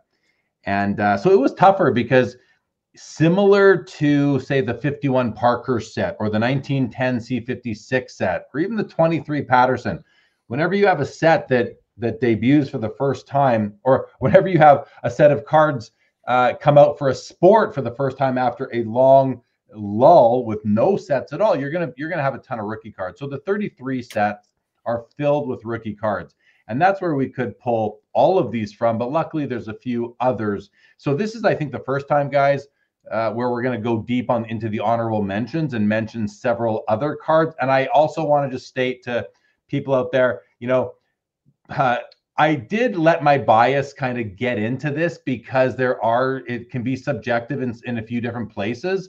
The other thing to keep in mind is that for the guys who debuted in 1933, you've got, in many cases, 2, 3, 4 options. So I picked the one that I like the most for those players. So I'll kind of start with that to kick this off. And the very first card, I believe it is the most important card of the 1930s, is the 1933 O-Pee-Chee number 3 Eddie Shore rookie card. You're looking at it right now. If you're watching on YouTube, if you are listening, go come and check this out on the Gong Show YouTube channel. But this is a beautiful card.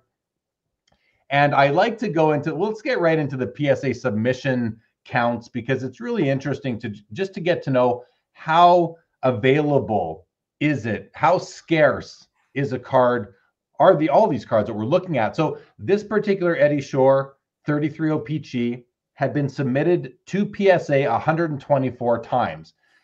Now that's not a bad number. It's not huge. It's certainly not it's not minuscule, but it's not big at all. Before we go into the details of those 124 subs, I just want to mention on the second bullet point you might be looking at, 1933 O-Pee-Chee cards came in 4 colors, with no one color being more rare or common than the others. You've got orange, green, blue, and red.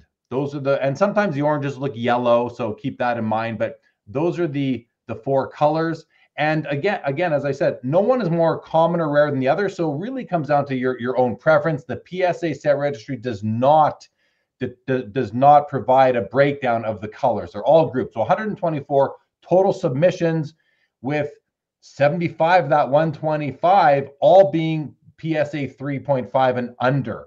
So more than half are no higher than PSA 3.5. The mid-grade 4s to 5.5. So you have another 34. So at 5.5 and lower accounts for 109 of the 124 submissions.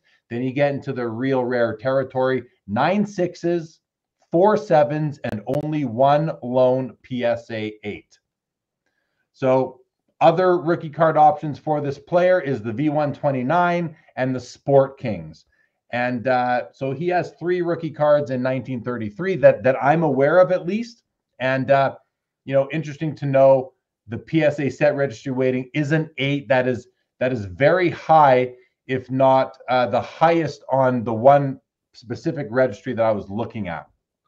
So this, to me, is the number 1 most important hockey card of the 1930s. Any questions, fellas, before we go on to card number 2? Do you have this card, Jeremy? Yeah, actually, that's my card. I love it. That's fantastic. Nice. I do have it. Yeah. And guys, I bought this card like in 2004, 5, something like. I bought this card decades ago. I've owned it for a really long time. What would that 8 go for now? Would that go for 6 figures or no? No. Oh, no. The 8? Yeah, the PSA 8. I would think easily the 8 would go for 6 figures. Really? Oh, that's exciting. Yeah. I think Eddie Shore, Howie Morenz, and George Vezina are like the top 3 cards of the pre-Parkhurst kind of thing. Okay. Now there's a few others that will compete. Someone will say Bert Corbeau. I'd say shove it up here. No one cares about Bert Corbeau, if you know what I'm talking about there. But there's others, of course, but those to me are the three key cards from the pre 1951, and that kind of wraps up what I wanted to talk about on Eddie Shore. But I'm open to any questions, guys, if you have that I can possibly. Yeah, just one more to piggyback on Phil's question. Is this a card that you wouldn't ever sell? Like, where does this fall on the cards I would sell last list? Yeah, it's way at the end of what I would sell. Again, I've owned it for so long, so I have emotional attachment to it now. Lots of that sort of EV, emotional value. And yeah, I mean, like I said, if I could only own 3 cards from pre-1951, I think those are them: Vezina, Morenz, and Shore. Like, those are the 3. So not Frank Patrick, not the first hockey card ever. Nope. Good, you can sell yours to me then. No, I'd probably go with the Art Ross from that set before the Frank Patrick as well. I'd even go with the Newsy Lalonde as well. So yeah. Any specific color in these you like more than the other? Yeah, we'll see when we get to the honorable mentions. I believe the red is probably my favorite color. I kind of wish that this was red, but as you can see from the pop counts, I mean, I own one of the top 14 copies of this card that exists. So I am, I'm not going to get too, I'm like, beggars can't be choosers at that point. And so I'll probably, what I would do is trade downwards to go up. Like, maybe I would buy a nice PSA 5 and then in red that looked as good as this and sell this one. That's possible. All right. All right, guys. Who's next? Card number 2. 1937 O-Pee-Chee number 160, Hector Toe Blake. This Joseph is from Hector Blake, I believe. Yeah. What's that? I think there's a Joseph in there too. I like history of Habs. Yeah, Hector Toe Blake. He's probably got some relations to Rob Blake as well down the road. It could be his grandfather or something like that. So this is an interesting card as well. This is a card you don't see very often. Some of you might be looking at this right now and thinking to myself, I've never seen a card from this set. 1937 O-Pee-Chee is a very obscure set. We just don't see many cards from this ever. And so this card has been submitted to PSA a total of 80 times, with exactly half of them being 3.5 or lower. Mid-grade, PSA 4 and 5s, we have 28 of them. So now PSA 5 and lower accounts for 68 of the 80 submissions. We're left with 5 cards that are either 6 or 6.5 on the PSA scale, and 7 that are 7 to 7.5. It's interesting that there's more 7 and 7.5s than there are 6 and 6.5s, but that's just where the grading has fallen. And, this is, to me, it is a very important card. After Eddie Shore, though, I don't know that this is the number 2. It's my number 2 on this list, but now 2, 3, 4, and 5, guys, they can come pretty much in whatever order you want, are kind of my thoughts. And just so you know, this is my card again. A couple of these were mine, and then the rest I had to find images of elsewhere, but nice. This is mine as well. Now, he was a coach later on. And oh, yeah. Didn't he, who was the famous goalie that, was it Dryden or that tried to wear the helmet, and then he kind of made fun of him for wearing a helmet? You guys know that story? Well, when we talked about Toe Blake, I remember a few things that were there's some sort of controversy with him and a goalie. When I remember this pre Jacques Plante. It might have been Jacques Plante, because he's the first to wear the mask, but I think there's like one guy that might have tried it before him even, but he's the first that wore it consistently. Wasn't Toe Blake the guy to have wasn't he a couple of points a game before Gretzky, or there's some stat where Toe Blake held where he was a multiple point game guy? Josh, you're the one who taught me that. I just looked up quick. Yeah, he wouldn't allow Plante to wear a mask. So he was the coach. Hard nosed, Yeah, he was a traditionalist. This is one of those cards that, unless you really are going, you don't have to go super deep. You can go a lot deeper, but unless you're going past that top level of sort of Hall of Famers pre-war, pre-1951, this is sort of a card that not a lot of people are going to go after. Well, hey, only 80 people can own it in a PSA slab anyway. and that's probably overstated by a little bit too. So I love it. I've owned this card for over 10 years, and I just think it's it's part of he's part of hockey history, and it's just a wonderful piece. You know what I like about this card is I feel like there's like a Native American vibe to it. An O-Pee-Chee, having an Ojibwe name, it kind of fits that for me a little bit. Another kind of funny, I think it was on our Bobby Burrell masterclass video. We just had a comment a day or two ago by somebody that knew Bobby that worked at O-Pee-Chee in the 70s. I think this guy's mom did too. And a little funny anecdote that this is not really related, but I want to share is that for the people that worked at O-Pee-Chee, they called it O-Cheapy because they paid poorly, I guess. Funny. It's hard to argue. Stop it. Jeremy, do you think there's some of these cards in people's basements and attics, or are those days gone? Yeah, there are. I think there are. Yep. I like the O-Cheapy comment. And, all you have to do is look at the rough cut edges on many of the cards and the poor printing. That I'm not surprised that they called it that. But that's what makes it so much fun now is, you're not just like nowadays, we're not just hunting for any old Gretzky rookie or any old this or that. We're hunting for the right copy. And I think that if they were all made so well, it wouldn't be any fun. Maybe that's why I'm not so interested in collecting flagship sets anymore, right. Because they're all Gem 10. No one's throwing these things against the wall anymore. PSA still throws out some 7s and 8s. And I just want to say, before we get to the third card, that a lot of the information about the players we're not getting into here because you guys are on the Gong Show, are doing a wonderful job with getting to know your Hall of Famers. And I kind of just didn't want to, I don't want to, step on any toes there and give away that information, because I think the way you're presenting it there is better. And I just feel like let's keep this more about the cards and information about the card itself. But throw out your random facts, please, Josh. Totally happy that you're the one doing that. Well, any of you guys. Okay. Card number 3 on the list, if we're ready.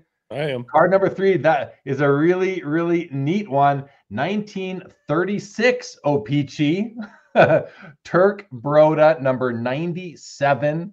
Now, these are really neat cards because if you look closely at the picture on your screen right now, you can see there's sort of a thin black line going around Turk Broda's body, almost like a shadow around him sort of thing, that thin black line.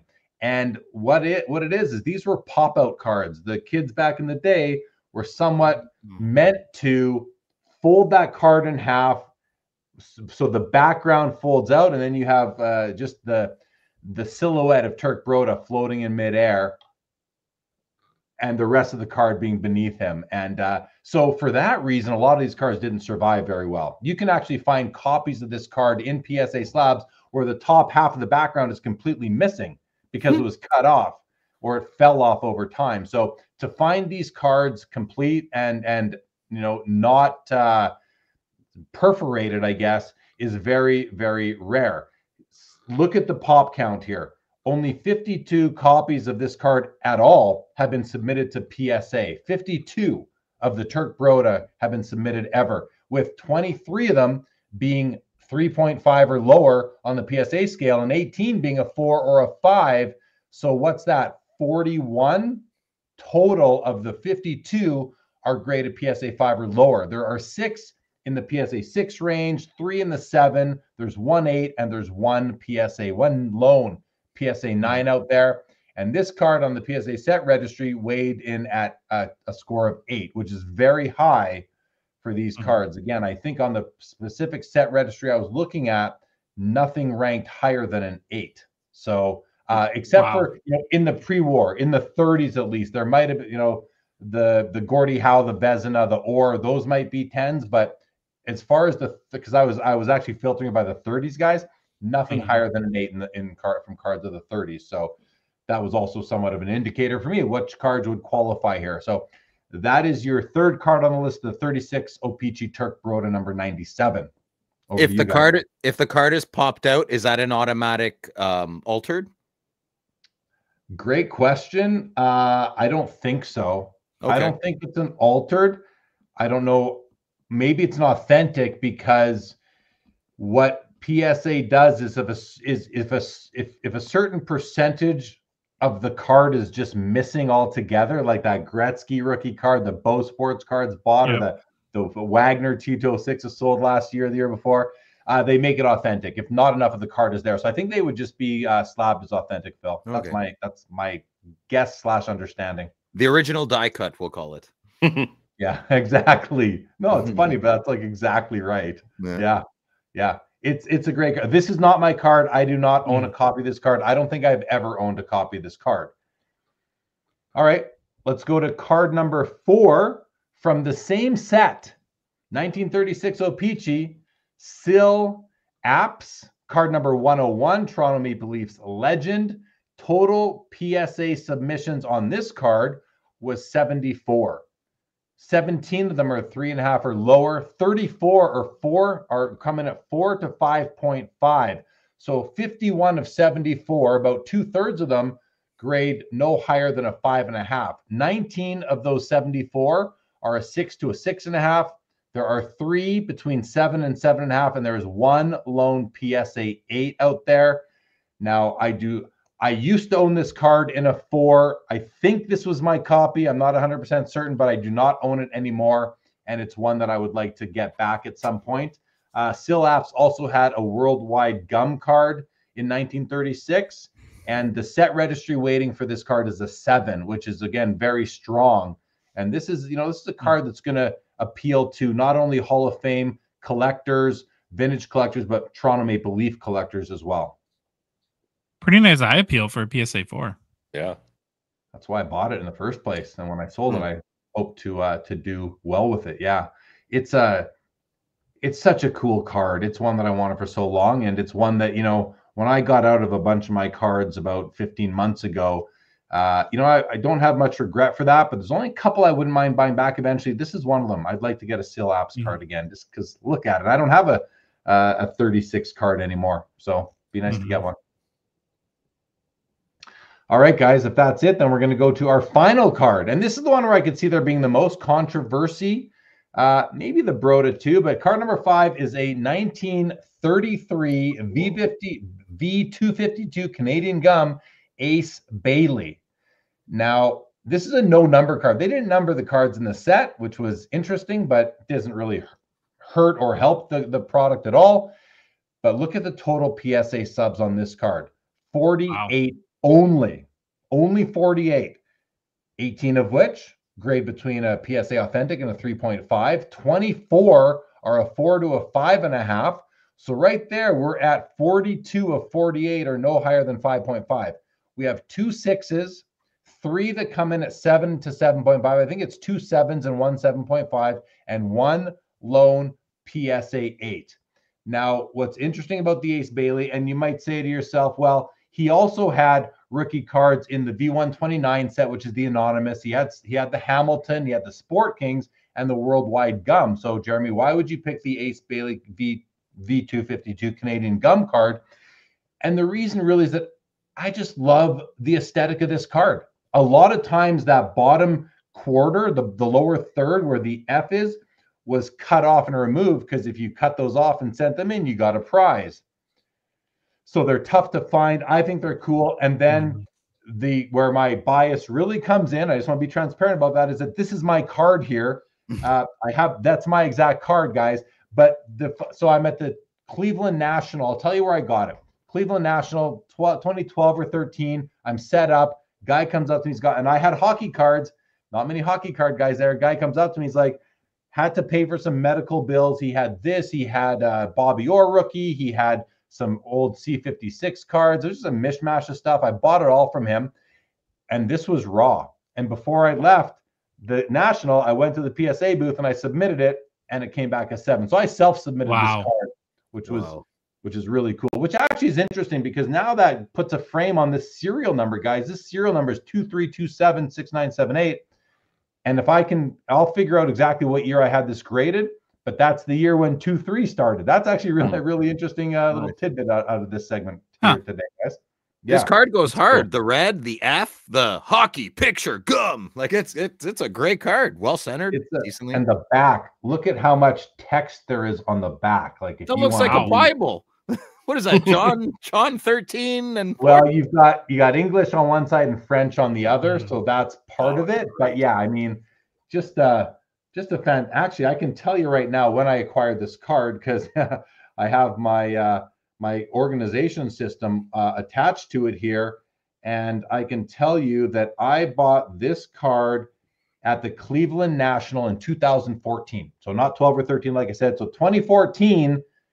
In about August is when PSA was issuing serial numbers that started with 2-3. Nice. Is the card 2.5 by 3.5, Jeremy, or is it wider than? It's a little bit shorter, Phil. Oh, shorter. Okay. Yeah, if I put a 2.5 by 3.5 card beside it here, yeah, it's just a. It's okay. I see it stumpy ways. Yes. It's shorter, width wise, it's wider. It's actually a little bit wider than 2.5. Yeah. Cool. You better believe it is. It's awesome. Yeah.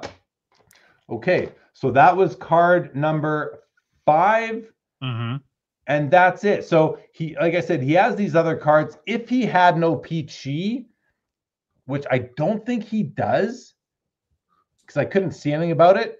Or at least, actually, let me tell you where you see other RCs include. Where I got that from was the PSA set registry, because they don't discern between which one. You can have any of them and qualify for the registry with any of the rookie cards. So I don't think he had the O-Pee-Chee, but he might have. In any event, to me, I like this card because it's not represented in the top 5 anywhere else. It's still a very key set from 1933, and so that's the one I went with, and plus I own a copy. But you could get any of them, and I think they all still apply. So my advice to anyone who's, if anyone out there is saying, oh, you know what, I like this segment they're doing on the Gong Show with that tall, bald guy, maybe what I'll do is I'll pick up one of each of those cards over time. Well, when it comes to the 30s where there are options, pick the one that you like the best, not the one that I put up here, because for 33, there are other options, especially. There is a 33 O-Pee-Chee Series A that, in like most of the cards from 33, it's the exact same photo. Right. So there is one. Yeah. I don't know why the PSA set registry didn't put it, because I was kind of rushed, but I should have, / O-Pee-Chee as well. I thought there was. Yeah. I knew I wasn't confident saying that. So you had a big sell-off there, Jeremy, about a year and a half ago, you said. How come, can you share why you kept this? Is it a little sentimental, or? Well, just like, Josh asked me before about the Eddie Shore, where would it fall? This one made the cut. This one survived. And that was the biggest slash I've ever made into my collection happened in the fall winter of 2023. I was just in a big cash crunch. And so I, lucky I was able to keep my favorite cards for the most part. Yeah. And did what I had to do with others. But yeah, this card, again, I bought it raw. I remember the experience. I had it graded. It came back super high. It's, it's one of the top, 4 copies of this card that exists. So hard to let it go. We saw you after you sold your lesser Bobby Orr, which actually was a higher PSA. Remember we saw you at the restaurant? You were buzzing. That was a great night. Yeah. And you're the one you kept, which was a lower grade, was so much nicer. Congratulations to that buyer. You got a great card, but the one you kept, A1, man. A1. Yeah. That's like I said before about the Eddie Shores. Maybe I'll go for a lower grade red and sell my PSA 6 blue copy. Like, it is possible in this hobby. Don't just look at the grade on the slab. You can buy nicer cards that are in lower grades and save yourself a whack of money. And to me, that's where the savvy collectors are operating right now. And that's really where I'm focusing. If I can call myself savvy, that's where I'm focusing my efforts for my PC on. And it's very subjective. Look, what you like, I might like different. I like better centering in corners. I don't mind an off registration. I know you love a good registration, right? So yeah, little subtle differences, and that might be the difference of 2 grades, which could be thousands of dollars. So right. Yeah, buy that card, not the grade.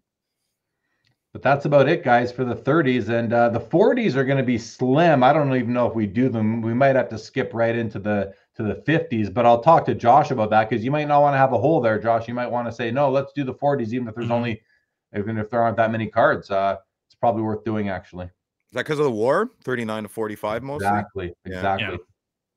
I want to ask you a question. It's just a vintage question. And something Phil brings up a lot. And I'm kind of curious into your answer is, I think, Phil, I'll paraphrase for you and you fill in what I'm missing. That Phil worries about the long-term viability of vintage and that these are all players that more and more so people just won't care about anymore. Do you think that, you know, because I get what Phil's saying, but then I see a lot of vintage collectors that are my age that never saw Ace Bailey play hockey or Turk Broda play hockey. And so, you know, part of me agrees with Phil and the other part of me thinks, well, there will always be a certain segment of hockey fans that appreciate the history of the game. Where do you It makes me sad for the record. I love history and I love how we're doing this. I am not part of that group. I just think the majority of humans, never more than today, and especially tomorrow, so on and so forth, history does not matter.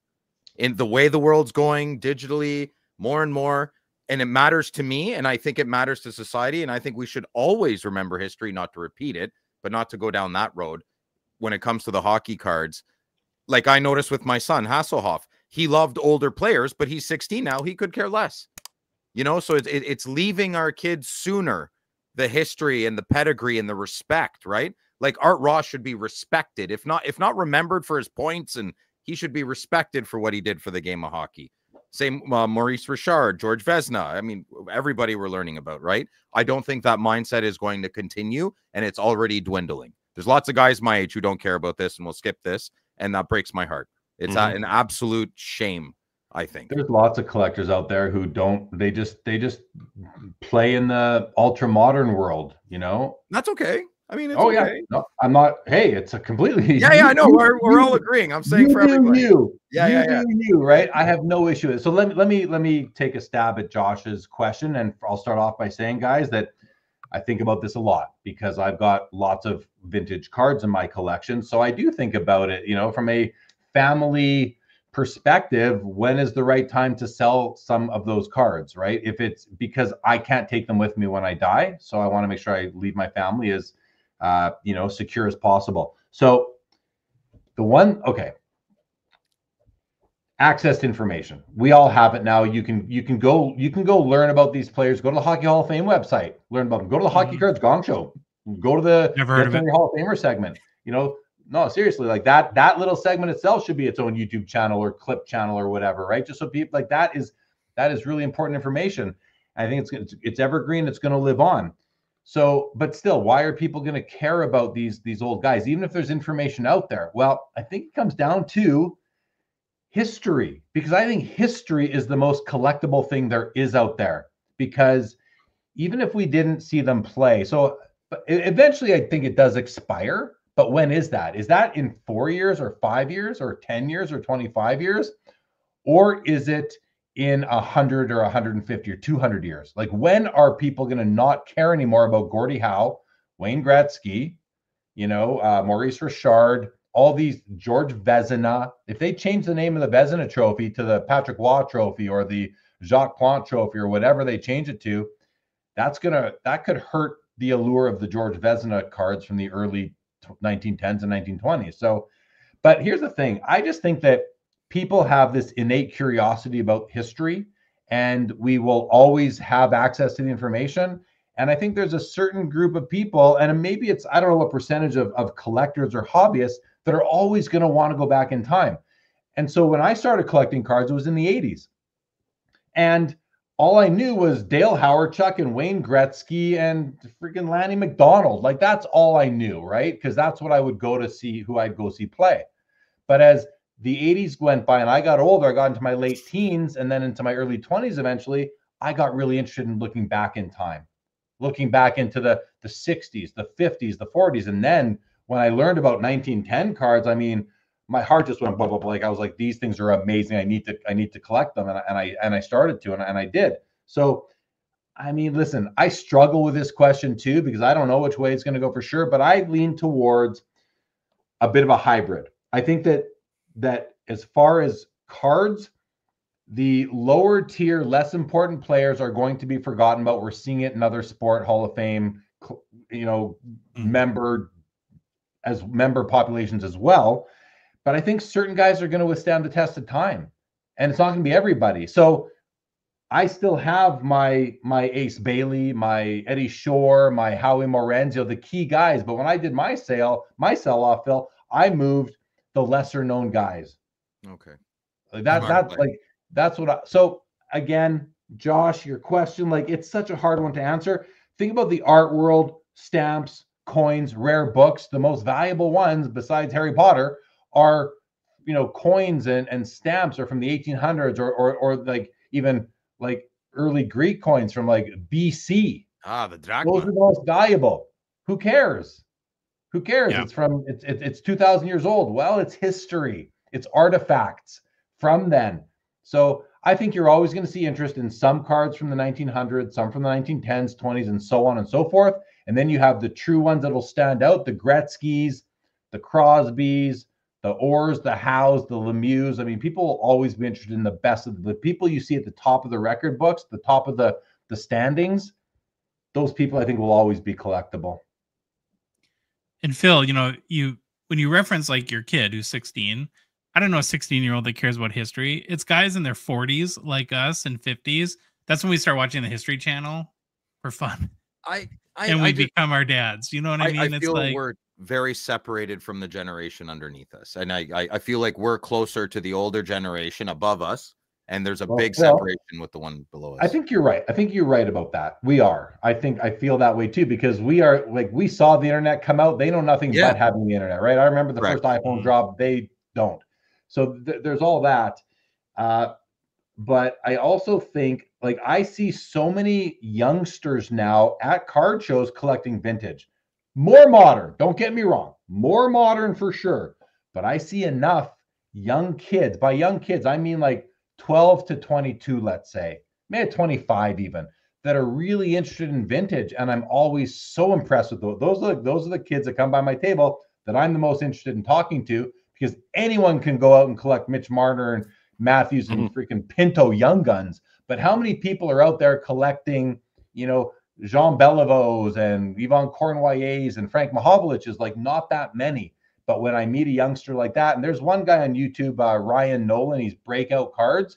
He's 24 years old, and he's known as a vintage expert. He wrote a book on spotting fakes. He wrote that book a couple years ago, and I don't think he's 25 years old. But all he cares about is vintage. He collects cards from the 1800s. He does regular videos, top vintage sales of this sport, that sport. Anyway, there's more young vintage collectors out there than we think. Okay. And I think we have to be, the hobby should really be friendly and nice to those people, because they're the ones who are going to lead the way in 20, 30, pillars. They're pillars. We try to do our part. I mean, I don't know if we've ever done a show where we haven't had one at least small vintage segment. And that's a big, it's we're very committed every single time we produce a show to talk about vintage a little bit, just as a way to introduce people. Because I think part of, it sounds fuddy-duddy, but you appreciate today more when you understand the history and what it took. And I mean, the Gong Show has done a great job, to the point now where I feel like it's your responsibility, because you've done such a great job with the Get to Know Your Hall of Famers. I mean, the guy today, Trihey, I never even heard of that guy. Never even seen his card before.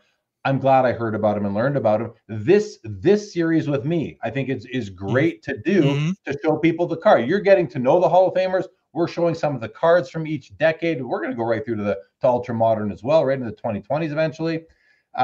Even the series you've done with Bobby Burrell on O-Pee-Chee. We did one on Parkhurst way back. This is evergreen content, Josh, that is going to become part of the sports card or the hockey card educational curriculum as the years and decades go by.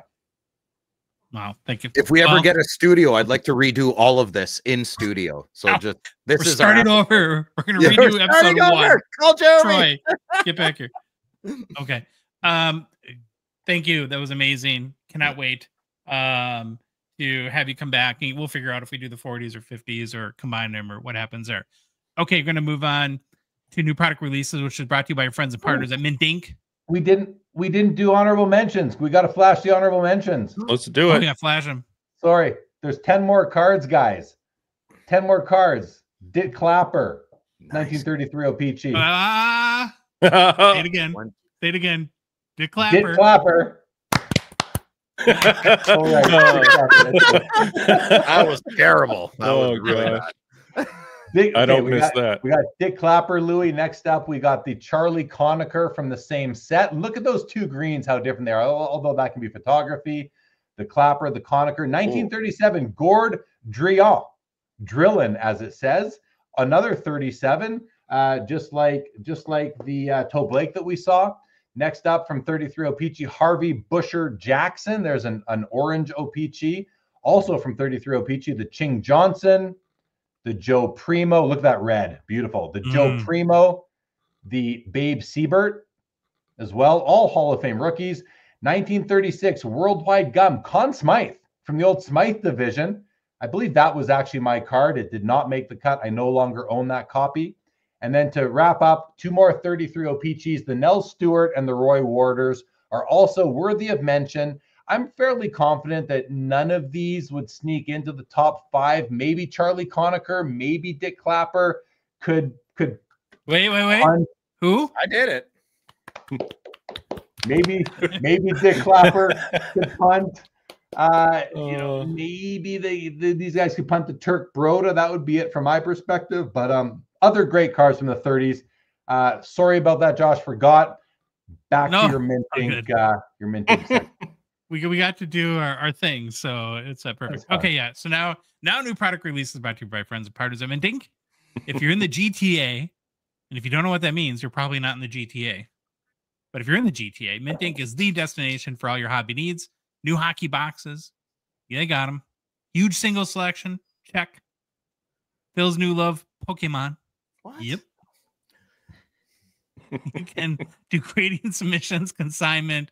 You can buy memorabilia. It's all there. And if you're not in the GTA, well, then head to minting.ca. They are an authorized internet retailer. So no matter where you are in Canada, if you're in Yellowknife in the Northwest Territories, you can get your hobby boxes through them too. They got you. And PWHL, order them from Mint Inc. as well. Now, speaking of PWHL, we had the pleasure of talking earlier in the day with Upper Deck product manager that built that set, Matthew Bleiberg, and we hope you enjoy that conversation now. Well, we are very excited to welcome Matthew Bleiberg from Upper Deck for the very first time on the Hockey Cards Gongshow podcast. And if we've proved anything today, it's that Billy is not the only employee at Upper Deck. Yes, other people do work there. He gets that reputation online where anything and everything, ask Billy, right? Well, now we can ask Matthew, or I think we're going to call him right now, Phil, Matty B. Matty B. Matty B to the Gong Show. So welcome, Matthew. Really glad to have you here.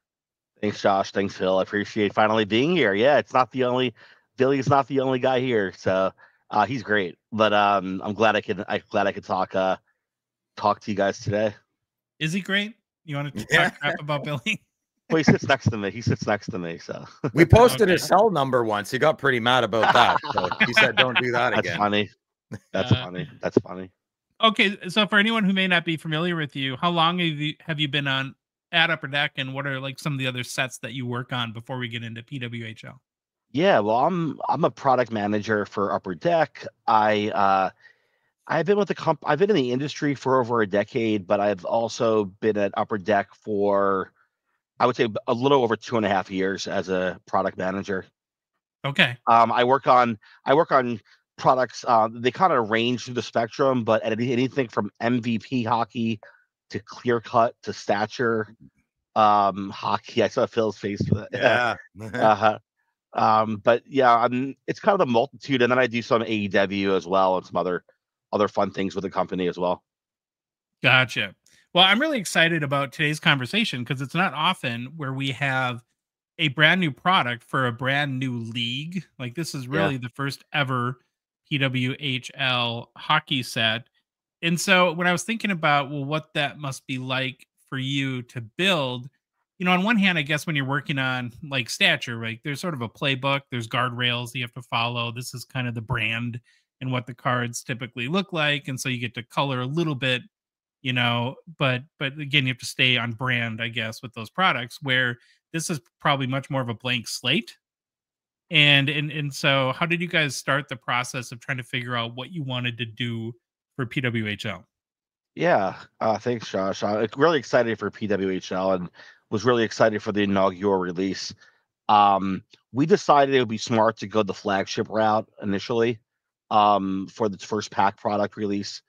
We were discussing and we thought, well, the flagship brand has its equity within its high glosses, its parallels, its Outbursts. It's sorry, I don't know why I couldn't think of that. It's Outburst and it's just a space design. So we felt, all right, 2024, first year, let's go flagship. There are other products in the hopper right now for successive years, but we thought, you know what, let's just go flagship here, and we thought that would fit. Oh, well, cool. So the plan is to expand beyond flagship and offer different Well, I wouldn't brands? say expand beyond a flagship, but I would say other releases are coming. We are working on other releases, and Okay, it's flagship-esque releases. Yeah, gotcha. So it's not a one and done. Like you've already committed. this is not a You're one and coming done. back. We haven't released any information yet, but we Yeah. have a license. We have a deal with the PWHL, which are great to work. We're great. We love working with them, and we have successive releases after this. So we Nice. just felt for this one, it would just be kind of your standard flagship product, nothing too crazy. I wouldn't call it bare bones. I can get into the product content if you'd like, but Oh, we will. Yeah. yeah. But just really excited for the flagship release. I mean, they're setting attendance records all over. Right now, it's 6 teams. But in the future, and when we did work on this, there were no team names, so that's why you'll see like Yeah. PWHL Minnesota, Toronto, Boston, Montreal, etc. But obviously, we have team names now, which are great, and hopefully there'll be some expansion soon. But really excited to just kind of get off the ground with the first pack product, inaugural release for this product. How involved has the PWHL been in this? Like, as involved as the NHL, or is it kind of a different relationship?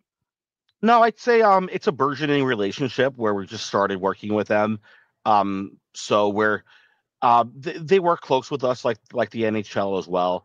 But we they have feedback on checklists and such and whatnot. But and they review our cards. They're a licensor. So we definitely like working with them, the PWHL, and hopefully continue to grow from there. Do you have to deal with their union as well? Because the NHLPA, you have to bridge the gap with the NHL and the NHLPA for a lot of business stuff. Do you have to deal with the PWHLPA? I think it would be called. That's probably more of a question for the brand team. Oh, okay, sorry. No, not to throw it off the topic, but as a product manager, I'm basically charge of composing the kind of like what Billy does. You have your list. Stick to it. Stay in your lane. Yeah. I'm not too privy actually. And if I wouldn't even know how to answer that question to begin with. Yeah, good. I love the honesty, brother. The honesty. Yeah.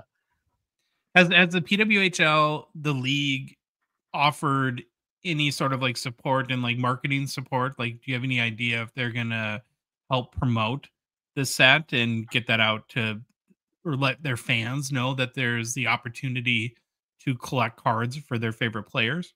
Yeah, I'm sure our brand team is discussing this with their marketing, our marketing and their brand, and our brand team is discussing it with the league for sure.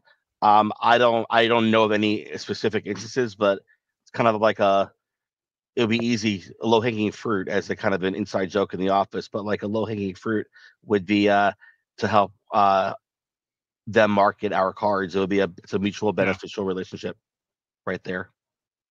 Now, when you're making a set like this for a league where there isn't a precedence of like sales history or anything like that, was it tough to figure out how much to make of the product, like what the demand would be, or did you guys have a sense of how popular this would be amongst? What's the print run, Matt? What's the print run? Let's go. Real question. There are 1,100. No, I'm just kidding. I'm just no. Initially, we knew it was a great league. We started planning this before the first game. before the first game last year, just shot up. And Oh, wow. I mean, a quote that I've been hearing. Well, I mean, the interest is shot up, and then it seems like the demand is almost outweighing the supply. I mean, so definitely, we had hopes for it, but really excited to see where things are going. And then in successive releases, I think there'll be a little more expanded releases in our flagship-esque sense. Now, on release day today, did you look at breakers or did you talk to card shops? Like, how did you get a sense of how your vendors and the overall collectors responding to the product? Yeah, it did release today, which is great, and I did watch several box breaks online, scour some message boards, Twitter. People are excited. People did have checklist questions and Young Guns questions, which I'm sure you'll get to. I listened to last week's podcast about the questioning the Young Guns, but overall the sentiment was great, and people are really excited to have cards of these female athletes. And I mean, people that were followed back in college or Team USA or Team Canada to get professional sports cards. People are really excited about getting their hands on them for sure. So, I think as we built this product and we heard feedback, we were pleasantly surprised but not shocked at the reaction. But today, watch some breaks. Went on secondary market sales. Some secondary market sales are going very well. So it's pretty neat. Very excited to work on this. Yeah, we just posted, and maybe you can help me with their name because I honestly embarrassingly don't know how to pronounce it. But and she plays for our Minnesota squad here. Is it Taylor Heiss or Hees? How do you say your name? It's Heiss. Heiss. Okay. Yeah. Yeah. She just I've actually heard it go both ways. I've heard her being talked. I've heard her mention Heiss, but also interviewers have said Heissy, but it's Heise. And she's one of the best. Playoff MVP last year. Yeah.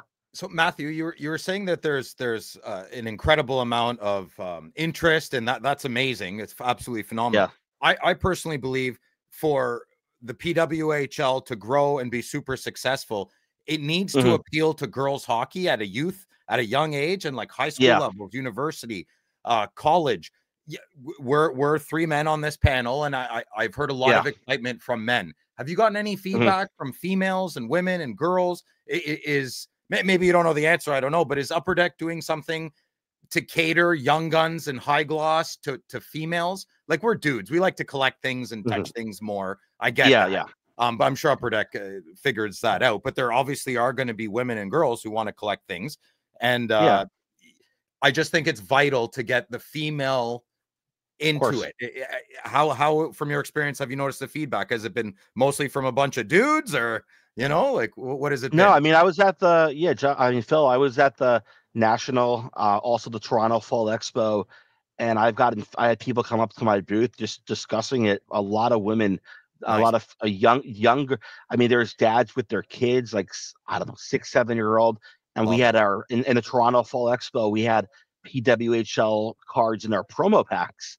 And we had I could say 2 or 3 kids and adults, just varying ages, excited about the release of just any PWHL product, and we're clamoring for more.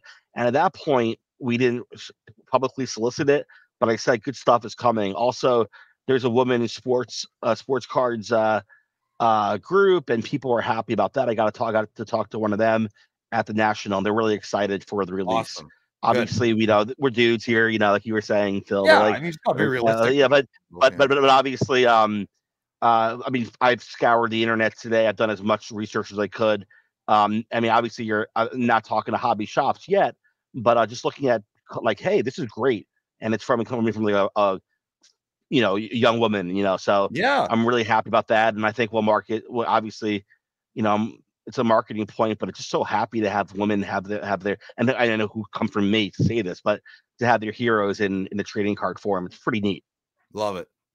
Well, I'm a dad of a female athlete and hockey player, and they need women role models, right? Too often their coaches and you know, the people they see on TV playing their sport are not female, and so, you know, this is very good in that regard. Yeah, so I was mentioning that Taylor Heiss, like we just posted a Outburst Red Young Gun sold for $1,400 US and was paid I for. saw that was pulled. I saw that was pulled this morning and put on the secondary market. I saw that. Really excited to see the prices, not just for them, but and not just the Young Guns cards, the other cards, the base cards, the high gloss, deluxes, obviously your Red Outburst, and then your Gold Outburst. That's going to be crazy to see what that's going to go for, and when that's pulled, there might be a bounty on that one from somebody. Who knows? But really excited for the Young Guns, the Outburst cards, and we're looking to expand that. Let's just say in the Outburst in future products, not just Young Guns. Nice. A lot of dads. A lot of dads will probably buy their daughter's Outburst 1-of-1s, eh? Oh, Josh, yeah. If your daughter was in the PWHL, you'd be like, I'm buying. That's a bounty on that card. Yeah, I can afford it. Yeah, if you can afford it. We have 20 great Young Guns here, 50 card baseless. Our Young Guns are obviously, they're the most the most sought after, at least in this set, and then also flagship Young Guns, the NHL flagship set. So we're really excited about that. The base. Don't forget about the Dazzlers, the portraits as well. Some additional low number content. Still pushing the Dazzlers, hey? Still pushing the Dazzlers. Yeah, it's a beautiful design. It's last year's design. Great. Loved last year's, yeah. Yeah, we're using the 2024 Outburst on that. I'm sorry, the Dazzlers on that. So we've gotten great feedback, and we've also took feedback from the NHL flagship when building this product as well. I know they're different players, but we felt this was a great release for sure. Oh yeah, let's talk about the checklist a little bit, because it is really interesting. So you said it's a base set of 50 players, and then there's 20 Young Guns. Correct. Now, technically, I would assume all 70, whether it's a Young Guns or base, is kind of a rookie card, right? Because it's their first PWHL card. So exactly. So you're probably going to ask what made the decision to make somebody a Young Gun rather than the base, right? I probably am, yeah. So I'll just ask what made the decision. Josh.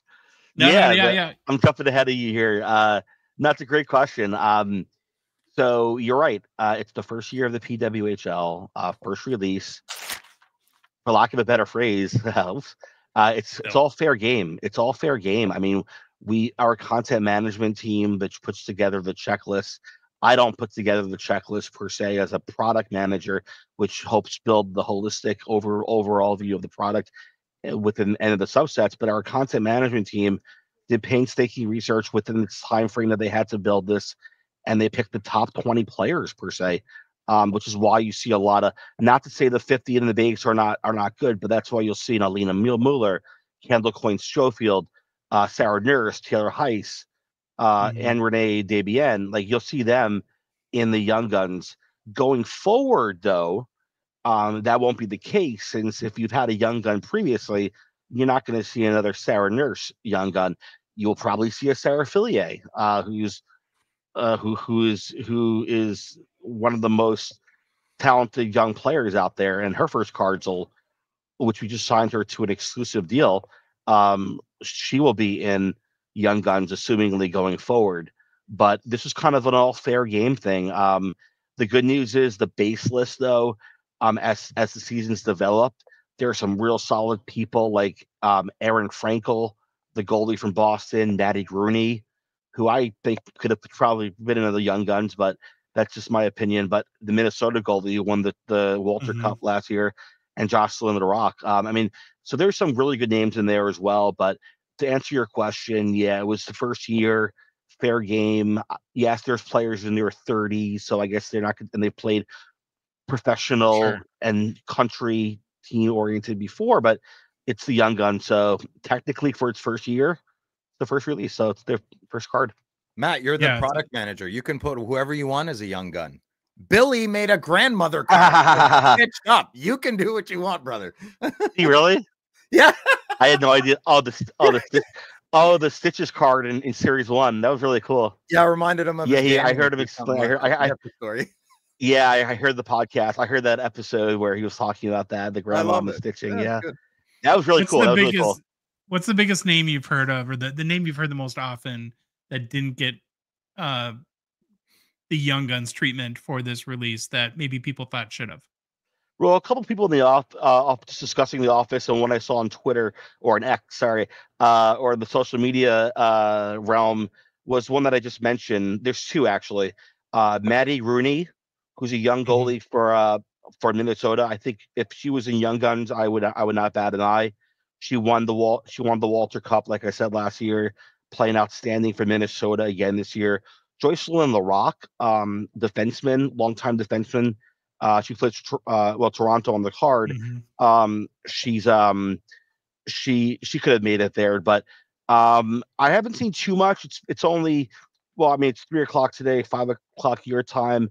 But I haven't seen too much checklist feedback yet. I've seen a couple of like, hey, Maddie Rudy should be a Young Gun, but that's about it. Yeah. I think there's a couple that review that I follow on social media that are like, stay tuned for my checklist. So I'm excited in the coming days to discuss that and with them, or just review that and talk to our content management team and learn from it and just kind of grow. But I think it's a very solid checklist, solid 50 card checklist and 20 card Young Gun set. Now, are these all players that played in the league last season? Yes. Or okay, so anyone that maybe is new to the PWHL this season would be in the next release. Is that kind of how it'll work? Yeah, which explains the reason why Sarah Fillier, the rookie drafted, is not in here, but she will obviously be in successive year. So she'll be in a lot of products. So she'll be in every PWHL product going forward. The way she's playing, but yeah, the imagery was taken from last year, from 2024, just because of time frame. But in successive products, you'll see rookies and you'll see younger players and other players who have just recently joined the team. And the good news is now we have team names, we have team logos, so that's going to help out the design and future potential inserts going forward. And then if they add teams, that would probably expand the set. Of course. I mean, we're working with 6 teams right now. I mean, the good news is we have representation from all 6 teams, but I haven't gone through exactly, but it's at least, and don't hold me on this, but I think it's like 10 or 11 per team, which is great, of the 6 teams. When I've just kind of done my unofficial check right there, but I feel like it was pretty solid, the checklist. And then obviously we got your high gloss and your deluxes, which adds some numbered value to the content, and exclusives as well. Matt, you said you've been this is your second year with Upper Deck? I started in 2022. I've been in the industry for a while with other companies, but Upper Deck, I've been here since May of 2022. So do they give you like, I know 2 years is a decent, a long time, but it's not really for like corporate world. Yeah. Do they give you a big leash on this set for any designs, or did you play it safe and kind of regurgitate men's hockey flagship? Or I haven't seen a box yet, so I'm just asking you blindly. Yeah, it's not my sole decision. There's other people as well, but we decided the flagship design for the flagship and its most known parallels, as well as the Outburst, which is a great thing that Billy came up with as well. So we just felt like that was a good starting point for us, and we'll expand on that going forward. Awesome. Yeah, so Phil, there's the 50 card base set, which again, they're all kind of rookies. So in a way, that makes this set really interesting. Yeah, it's their first card. It's their first card, even the base set. Yeah. In 15 years, you'd be like, oh, it's just because it doesn't say Young Guys, but first year, you can exactly. And yeah, it's the first release, first edition, and we have first edition plastered all over. So yeah. And then there's 2 inserts. There's the Dazzlers Blue with no parallels, and then there's the UD Portraits insert that does have a couple of parallels. So how did you decide which parallels to use for this first product? Well, for the Dazzlers, we just decided to keep it simple, keep it 1 Dazzlers for now. When you're working with a certain amount of volume, initial volume for a product, but then you're on a time frame, and you might have to not expand as much. But for the portraits, I just felt like that UD Portraits design from 23-24, I believe, it's 23-24 was a solid intro to getting to know a lot of the PWHL players. Dazzlers is a long-standing equitable insert So we felt like that was fine. And then we felt like I would say I felt like the portraits gold and red would add some numbered value content to it. We didn't want to go overboard on our first release. There were times, obviously, after we built this product and we saw the reception that we wanted to add more, but the problem was it was too late in the game. So going forward, you'll be seeing some expanded offerings from the flagship for sure. That's it. It almost works out well, man. Small but mighty. You know, keep your focus tiny. That's where a lot of people, like, when they spread themselves thin, they don't hit sometimes we're 100% on hamstrung. one. Yeah, Phil. Sometimes we're hamstrung with certain things for a multitude of reasons beyond my control. So that's what you see is what you got. That we also want to make some money on this product too, but obviously in the same sense, we want to showcase the PWHL and I get how happy we are with that release. Yeah, but I mean, money's not the be all end all. I mean, I feel like I woke up this morning. It sounds kind of cliche, and I don't want to. But like I felt like you know what, we're doing something. We're doing something here. We're doing something here. The inaugural release, PWHL. We have a relationship with them. And going forward, you'll be seeing other PWHL releases. I know you've probably seen the PWHL showcase on E-Pack, which sold out. It did very well. Nice. And its release, and we've done game dated moments cards. So we're just kind of expanding our offerings. And in the next couple of years, you'll be seeing some good stuff out of us for sure. Excited to see the evolution of the product, right? It's your baby. Be proud of it. And here we go, Yeah, there's probably stuff I know, but I probably can't say because we haven't publicly say the product it. Say it. The bosses are future home. products. It. But nobody's listening. Don't worry about it. Nah, I can't. It's just the two of us. Bill's not even listening. I'm just saying there's good things to come. There's also our UDA side as well. But there's some good stuff that in working with the PWHL that are still to come for sure. This is just Eddie B's a tough nut to crack here, Phil. Where we have to. Yeah, I think I should be a politician. The rumors aren't true. We were told. I'm saying what. Okay, no. One thing that I think is smart, and actually that's why I'm getting so red. I noticed my face is so red. Maybe I'm just nervous or something. We haven't even gotten to the hard questions yet. Yeah, we haven't even asked you any personal questions yet. I'm just getting some redness. Yeah, who knows? I'm getting red for the Ottawa Charge. There you go. There you go. Yeah, the big C is our logo. Or it's an O. Yeah. I don't know. It's peculiar. Yeah. One thing that I think was smart, Matthew, in every hobby box, there's a Young Guns Outburst parallel. So that gives you a pretty decent hit in every box. And did you make that decision to do that to give maybe a little bit of an extra incentive for people to try this new product out? Yeah, definitely. I mean, we see how the Outbursts are working in the flagship hockey, the NHL products, and we felt like it would be a nice box hit. Continue on with the flagship S theme, but give a nice box hit collectability to have the one Young Guns Outburst per box. And obviously, we wanted to keep the red, and we want to keep the gold 1-of-1s as well. But yeah, we felt like that would be a nice box hit for sure, and continue on what we do in flagship hockey. Nice. Yeah. Phil, any more PWHL questions before we pump Matty B for some info on other products? No, I shouldn't have told you what I worked on. I think I've asked all my questions. Yeah. Tell us all your stature secrets immediately. Yeah. Yeah, right. We love Stature. Stature's a great brand. Stature's a great brand, and that's all I can say. But oh, come on, that's say more than so. It was just what do you guys know? What do you guys know?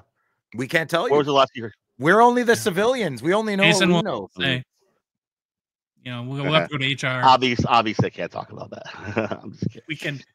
I'm just kidding. I can't talk about anything good or bad. Go to the pen room. No, we know that it's a dual release set, and we've seen the designs, and I assume it's coming out within the next couple months. Is that fair time frame? It's coming out by the expo. We don't have an official release date, I believe. So. Oh, he is a politician. But yeah, we're working on it. We're hoping it comes out soon for sure. What's something that has you very excited about Stature that you won't get in trouble by saying, like, about this release? About Stature Hockey 20, about the 24-25 Stature. Yeah. Well, obviously, you know, you got the Stature's just a beautiful, elegant design, obviously, to begin with. I kind of like the dual year class. I kind of like the dual year class here. And we just felt like the check. I feel like the checklist is pretty strong this year from what I've seen. Mm-hmm. As you probably know, you've seen the solicitation materials for 24-25 already, which we've released. You get your one hit, your one auto mem or auto relic, your numbered parallels. I think the design this year is great. I think we limited the amount of parallels per se, as you've probably seen on your solicitation materials. I mean, we did have a lot of one-on-ones and other. We wanted to make it more concise. I think it's a great Breakers product for sure. So Matt, you mentioned that you like that it's a dual year release, so I have to represent the hobby here a little bit and say the majority doesn't, but I think if we take a breath, and critically think about why Upper Deck did it, it sounds like that decision obviously didn't come lightly. And if you did, it sounds like if you did release 23-24, maybe not up to snuff that you guys would like, that would be an inferior product. So I don't know, damned if you do, damned if you don't, right? This is the best case scenario for the collector. And I'm not defending Upper Deck. Maybe I am. I don't know. But take a breath. It's better than getting a year of inferiority. Is that a word? I don't know. And I'd rather get 2 years. I think it is. It is now. And I'd rather get 2 years. Like, okay, it's not ideal. It's a dual year. But look at the product. Look at it.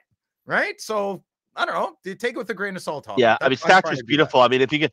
Who's going to complain about getting a Connor Bedard card in Stature? I mean, come on, nobody, man. You know, like nobody. You know, with the dual, yeah, exactly. They're going to get a second year. Oh, I thought it was a rookie.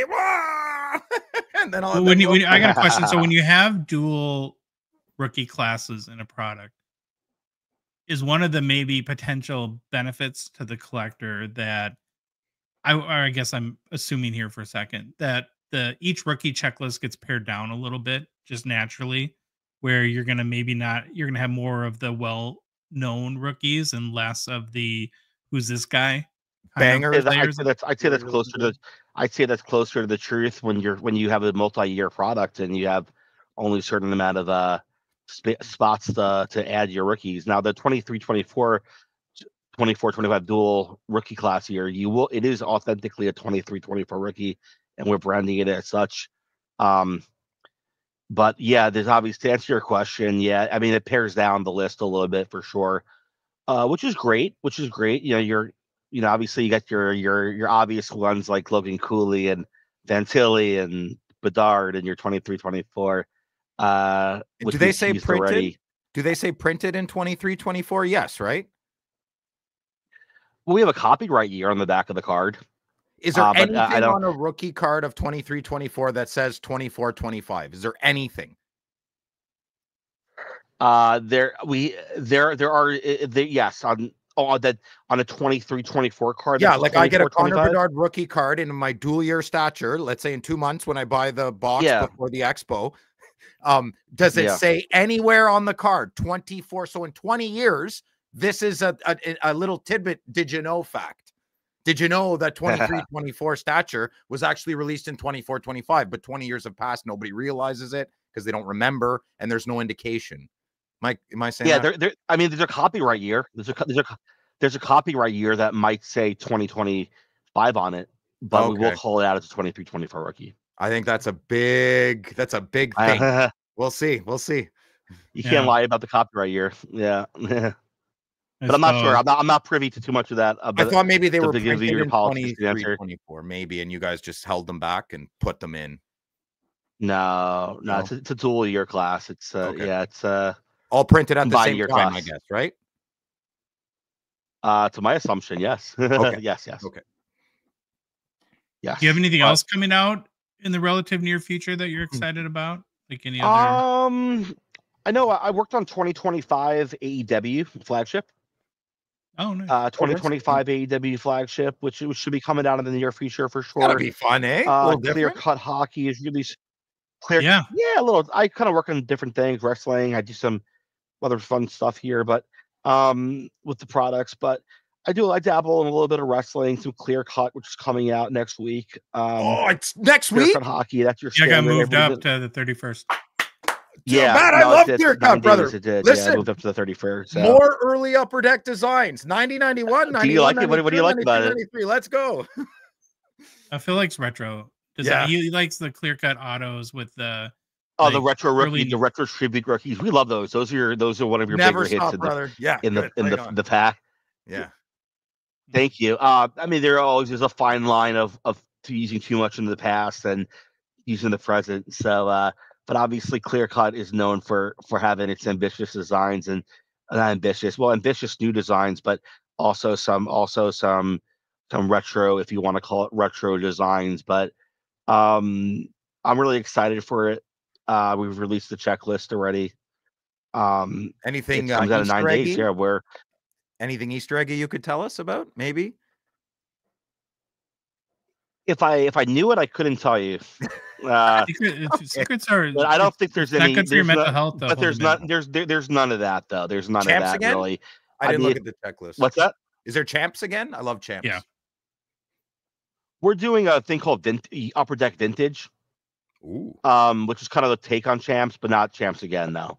No, Joshua, you were wrong. But it's gonna be printed on clay coat. It's gonna be printed on clay coat technology like the champs were, and okay. We like that Clear Cut is not just all acetate now, and there's some rainbow foil board. There's some different things there. Wait, what's clay coat? I've never heard clay coat before. Oh, you probably don't know those terminology. You're not as privy as me to the industry. No. It's kind of. I'm just kidding. It's kind of like your classic cardboard stock. Oh, okay. Is it like an old champs card? Basically. Oh, okay. I mean the same paper stock, basically. Yeah. Okay. It's got that old cardboard kind of feel to it. Basically, like your O-Pee-Chee-ish, cheaper to produce, probably, eh? Kind of thank you. What's that? I said cheaper. It's probably cheaper to make. Yeah. But I'm usually wrong every time I say that. Billy's like, actually, Phil, you'd be surprised. Yeah, no, I mean you would be surprised. There's a lot of factors that go in, but that's generally on the lower end for sure. Okay. Compared to a PPG. Over the last 6 months or so, Matty B, I've heard from a lot of people around the office how you've kind of taken Billy under your wing, and a lot of mentor is a word I hear. It's actually the opposite. It's actually the opposite of that. I would love to say that Billy's kind of taken me under his wing. I haven't taken Billy under his wing. Billy's a very senior guy there, and he's very good at what he does. So I hope you're joking there. No, no. I heard that you're kind of like his mentor, and that I would say it must be a heavy burden to carry. Billy said he learned so much from you, sharing best practices or something. I don't know. Maybe I heard wrong. You might have, but if so, it's a very heavy weight. Very heavy weight. Just heavyweight.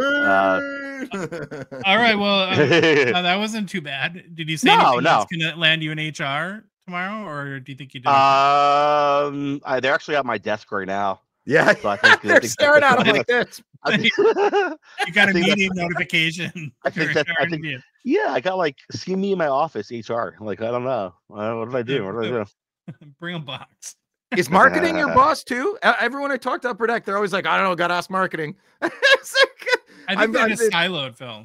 Pardon? I wouldn't say they're my boss. I wouldn't say they're no. We obviously are cross partnership with functionally with them, but it's like everything has to go through them before you can talk about anything. I know I'm not a corporate guy. I don't know. I just find it all very interesting. I think it's so much marketing, but so things you just can't. You got to hold.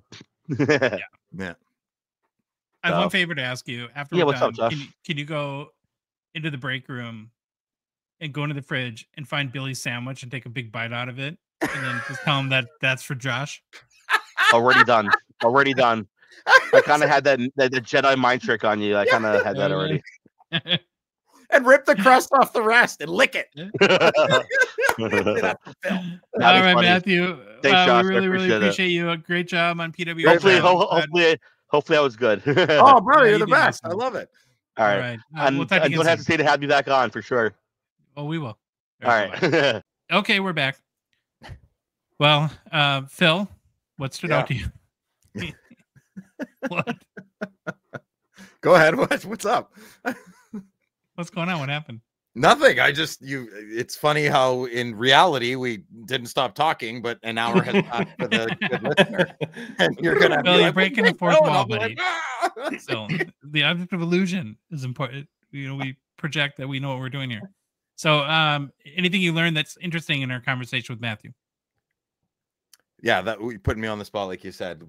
So we did talk to Matthew today, just recently, actually, right, just a few minutes ago, and that actually went a lot better than I thought it would, because it is pretty exciting to get that box looking like Flagship, and I had no clue that was going on with your Outburst, with your Young Guns. I didn't know it was going to be that type of. Can I ask you a question about that? So the checklist review we did on our last show. Mm-hmm. Oh, checked out. Yeah. I liked watching Matt talk about the process and how he came to things, and just a little bit behind the scenes. He didn't give us too much, but he gave us enough. Mm-hmm. Jeremy, have you paid attention to the first day of PWHL at all? Are you saying it was released today? Yeah, it came out today. Oh, there's your answer. Would you be surprised to know that? Oh gosh, what's her name, Louis? She's a Minnesota player. Tell him about the red. Tell him about the red Outburst. That's what I'm telling him. Okay. But I'm gonna. Louis scolded us for pronouncing the name wrong, and always looking it up again, aren't you? Yeah, I know. No. Oh, Taylor Heisey. For White Knight. Taylor Heisey. So Taylor Heisey, she plays for Minnesota Frost. I think she was the 2023 first overall pick. They said the playoff MVP last year. Her Young Guns Outburst red out of 25, so for $1,400 US already today. That's 2,000 goose dollars, Jeremy. Our money. Yeah. $2,000, Jeremy. What? It's so crazy. It's got to be Dave and Adams. Now sometimes they sell out, and then an hour later they're back in stock. Oh, we found a skin. Oh, hey. Yeah. Well, we found 60 cases. We found a pallet of cards. Yeah. But I looked at a little bit ago, they were sold out. So I mean, there's a lot of interest in the product. I think it's kind of cool that people seem to be into it. My LCS sold out. Yeah. Mm-hmm. I don't think they ordered a lot, but you asked if I was aware of it. I wasn't, that it came out today. And listen, I love that Upper Deck's making the product. I love that they're serving women's hockey and women's sport and all the young girls in Canada and the States who want to be able to collect women. I think that's an amazing thing. For me as a collector, guys, I mean, I grew up going to hockey games in the late 70s and all through the 80s and 90s. I've probably been to 300 professional hockey games. I know it's not as many as maybe some of you, but I've been to my share of professional, maybe even more. And I've never once been, they've all been men's. I've never once been to a women's hockey game. Not to say I wouldn't go, but I've never been to one. I don't know if I've ever really even watched one on TV. And I can't see myself collecting something where I know nothing about the players, the teams. I don't even know if we have one in my own city here. That's embarrassing to say. I don't know if Calgary has a team in the PWHL. No, we don't. There's only 6 teams. I think Canada has. Yeah, I wouldn't know if we had, but Toronto, Montreal, and Ottawa are the Canadian teams, and New York, Minnesota, and Boston are the American teams. I totally get your point. I mean, you don't. You only have so much goop up here, right? Like I'm going to get to know the Western Conference better before I pick another league to learn. That's how I look at it. Right. And that's the thing, is that like as a card collector going on 45 years, I don't feel I need to collect something just because a card company puts out a product personally, right? Now, some people do, and that's fine. I love people that love all the cards in the world, but so for that reason, I'm not collecting it. I would really love it if I could go, if they played here, I would go watch, guaranteed. I'd probably watch them more before I'd watch the Flames, because I just like watching Flames games at home, but I would go watch a women's hockey game, and I've watched a little bit on TV. And what I like about it is it's this might not be popular. I like that it's like the men's sport, but without all the physical violence. Yeah. I like the It gets pretty rough, like here in high school. I've been to a number of Gophers women's games with my daughter because like youth hockey teams here they'll have events or team bonding activities at those games. And one of the things that's really cool about the University of Minnesota and our Gophers women's program, and I don't know, Louis, if you know any, but the women here have their own arena. So they don't play in the men's arena. It's called Ritter Arena at the University of Minnesota. And then Mariucci is the men's arena. There can't be another women's hockey program in America that has their own arena. That's cool. They're very, very good, of course. They're one of the best programs in the nation. A lot of Troy's girls end up going there. But so, yeah, very, very cool. Appreciate Matthew taking the time to come on the show. And look forward to talking to him again soon. Okay, we're going to roll right into our Fanatics Collect Weekly Hockey Preview. Fanatics is Collect that supports our show. We're very thankful for that. The January premiere ends tonight. So, Jeremy, you're going to be no rest for the weary. You're going to be live with Adam Gray, covering all the cards like you've done for years now on your Sports Cards Live YouTube channel. When does that start again? Is it 9 Central again? Is that when that? It starts at 8:30 Central. We go live. And half an hour into that, the all access extended bidding begins on the premiere auction. 120 items, I believe. Yeah. How long have you done that now? Sorry, my dog is freaking out. I'm just trying to... We are coming up on 4 years of doing that show.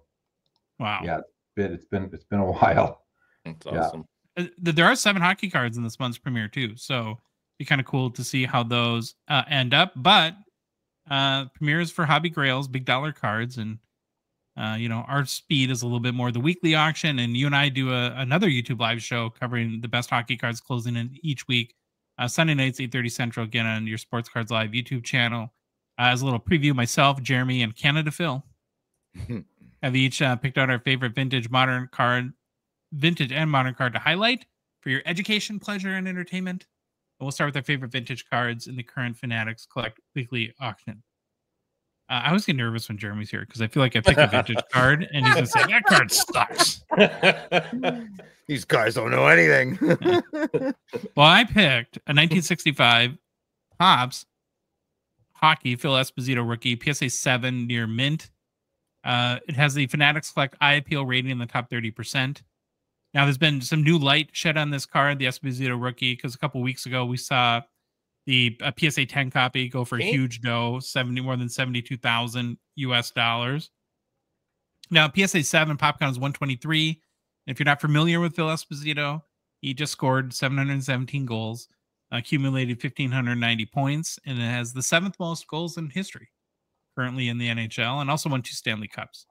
What's kind of interesting, though, because this got me down another little rabbit hole looking at this card. So we love to say here in the hobby that goals equates to hobby chase. But when you look at the players with more than 700 goals, it appears that that's only like half true. So you have Gretzky, Ovi, Gordie Howe, and Yager are 1, 2, 3, and 4 in all-time goals. And, of course, big-time hobby chases, right? Everybody goes nuts over them. But there's 3 more players that have scored 700 goals. That would be Marcel Dion, Phil Esposito, and Mike Gartner. Oh, yeah, Gartner. Ottawa boy. And none of those 3 have quite the hobby chase that maybe you'd expect for such prolific numbers in their career, which I thought was kind of interesting. Getting back to the Esposito here, the card has, I think, very nice eye appeal. The centering, while it may not be perfect, is looks pretty good from a distance. The image quality of Esposito is really good. There's no fish eyes or any of the blue background seems pretty sharp. And the most annoying thing about this card is the huge scratch on the slab. Oh, I was just wondering if you were going to get to that. Yeah, he's going to bring it up. I'm not going to forget that. Did he notice that or what? Oh, 100%. I would have that reslabbed right away. And actually, it kind of made me think where I think the seller did not take advantage of all the services Fanatics Collect. They have a deal where you can do PSA once cards are there. So I would have talked to them and said, hey, have this card reholdered and then put in the auction because it's just distracting. It's totally on the slab. I looked at it very, very closely. That would look nice in an SGC slab. Jeremy, I know that's your favorite, but Phil The Esposito's blue got and the good pop. black. Yeah, nice in the tuxedo. Can't fit in a box though, but I call it a coffin. You call it a tuxedo. yeah, tuxedo. Ooh. Yeah, well, you wear a tuxedo in a coffin, so there you go. Now, the last sale, the 65 tops Phil Esposito PSA 7 was last week in the Fanatics Weekly, and it was a different card, different cert number. Sold for $1,320 US, all-time high, $1,470 US in November 2023. Louis got the bid. No, I'm trying to catch up. Well, it's something. The bid is something. $725. Thank you. Okay. I'm looking at it right now. I'm trying to figure out this scratch thing. Oh, it's Put on the Windex side. on it. Rub it out. It's fine. Yeah, use your Greek fix. Right. All right, Jeremy, you got a pick, or you want to like destroy my love of this card? You can. No, I think this is a great choice, Josh. If that scratch is indeed on the holder and not the card, then this is a really nice copy, like a really nice copy. However, if that is on the card and not the slab, well, There's no way that that's a 7. That if wouldn't that's be on a the card. 7. really, because you look at everything else, centering, surface, like the rest of the surface, edges and corners are all really good. Like The bottom right corner is like 7 worthy. It's a little soft. Mushy. Bottom right corner. Yeah. Mushy.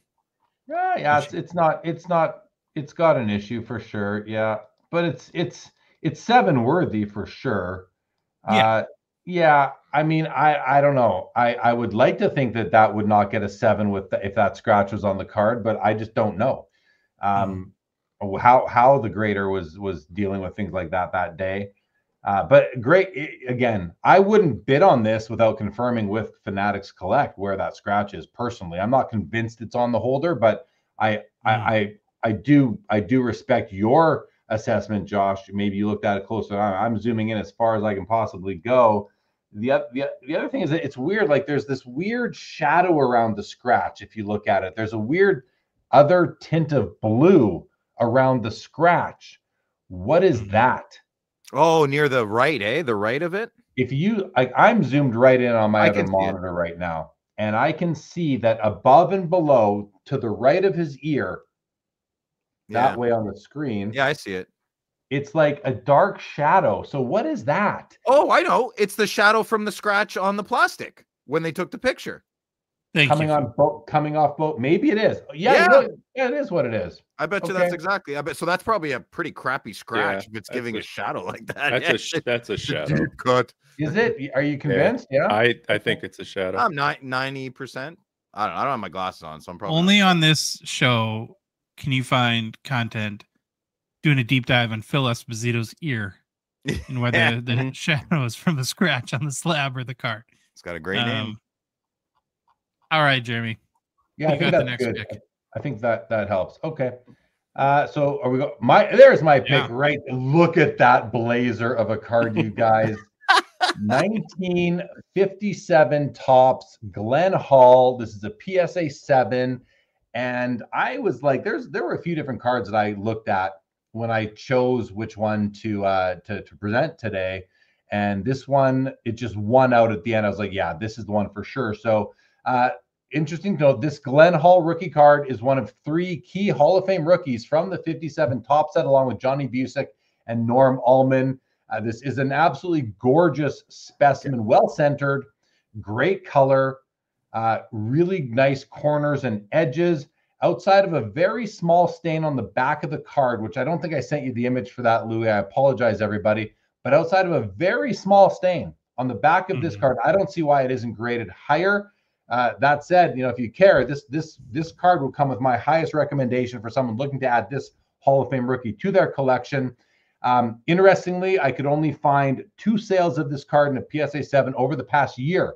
A lesser copy sold in last week's Fanatics Weekly, literally last week, for $930 USD. A lesser copy. You can go look for yourselves. Wow. And what another copy I also think was a lesser copy sold last February for $1,920. Wow. Both USD. So a big swing there from $1,920 down to $930 in about 11 months. And now we have this one. And when I looked at this card yesterday, the bid was at 260. Louis, do you know if it's still there or did it move at all? I'll double check. I took your word for it and just didn't look yours up. I'm sorry. I just wasn't sure if it had moved since then.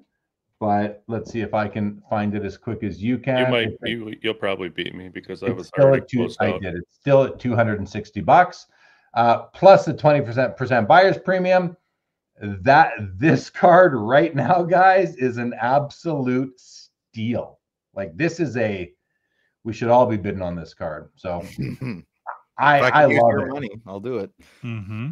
I love this. Phil. Well, that's a box and a half of whatever you're buying at the LCS, Phil. And you can have yourself. I'm buying a box for the hobby, not for me. I don't know. Who knows? I do buy wax now. All right, my pick. All right, well, Phil, now Jeremy Lee, who's on our show. You don't pay attention.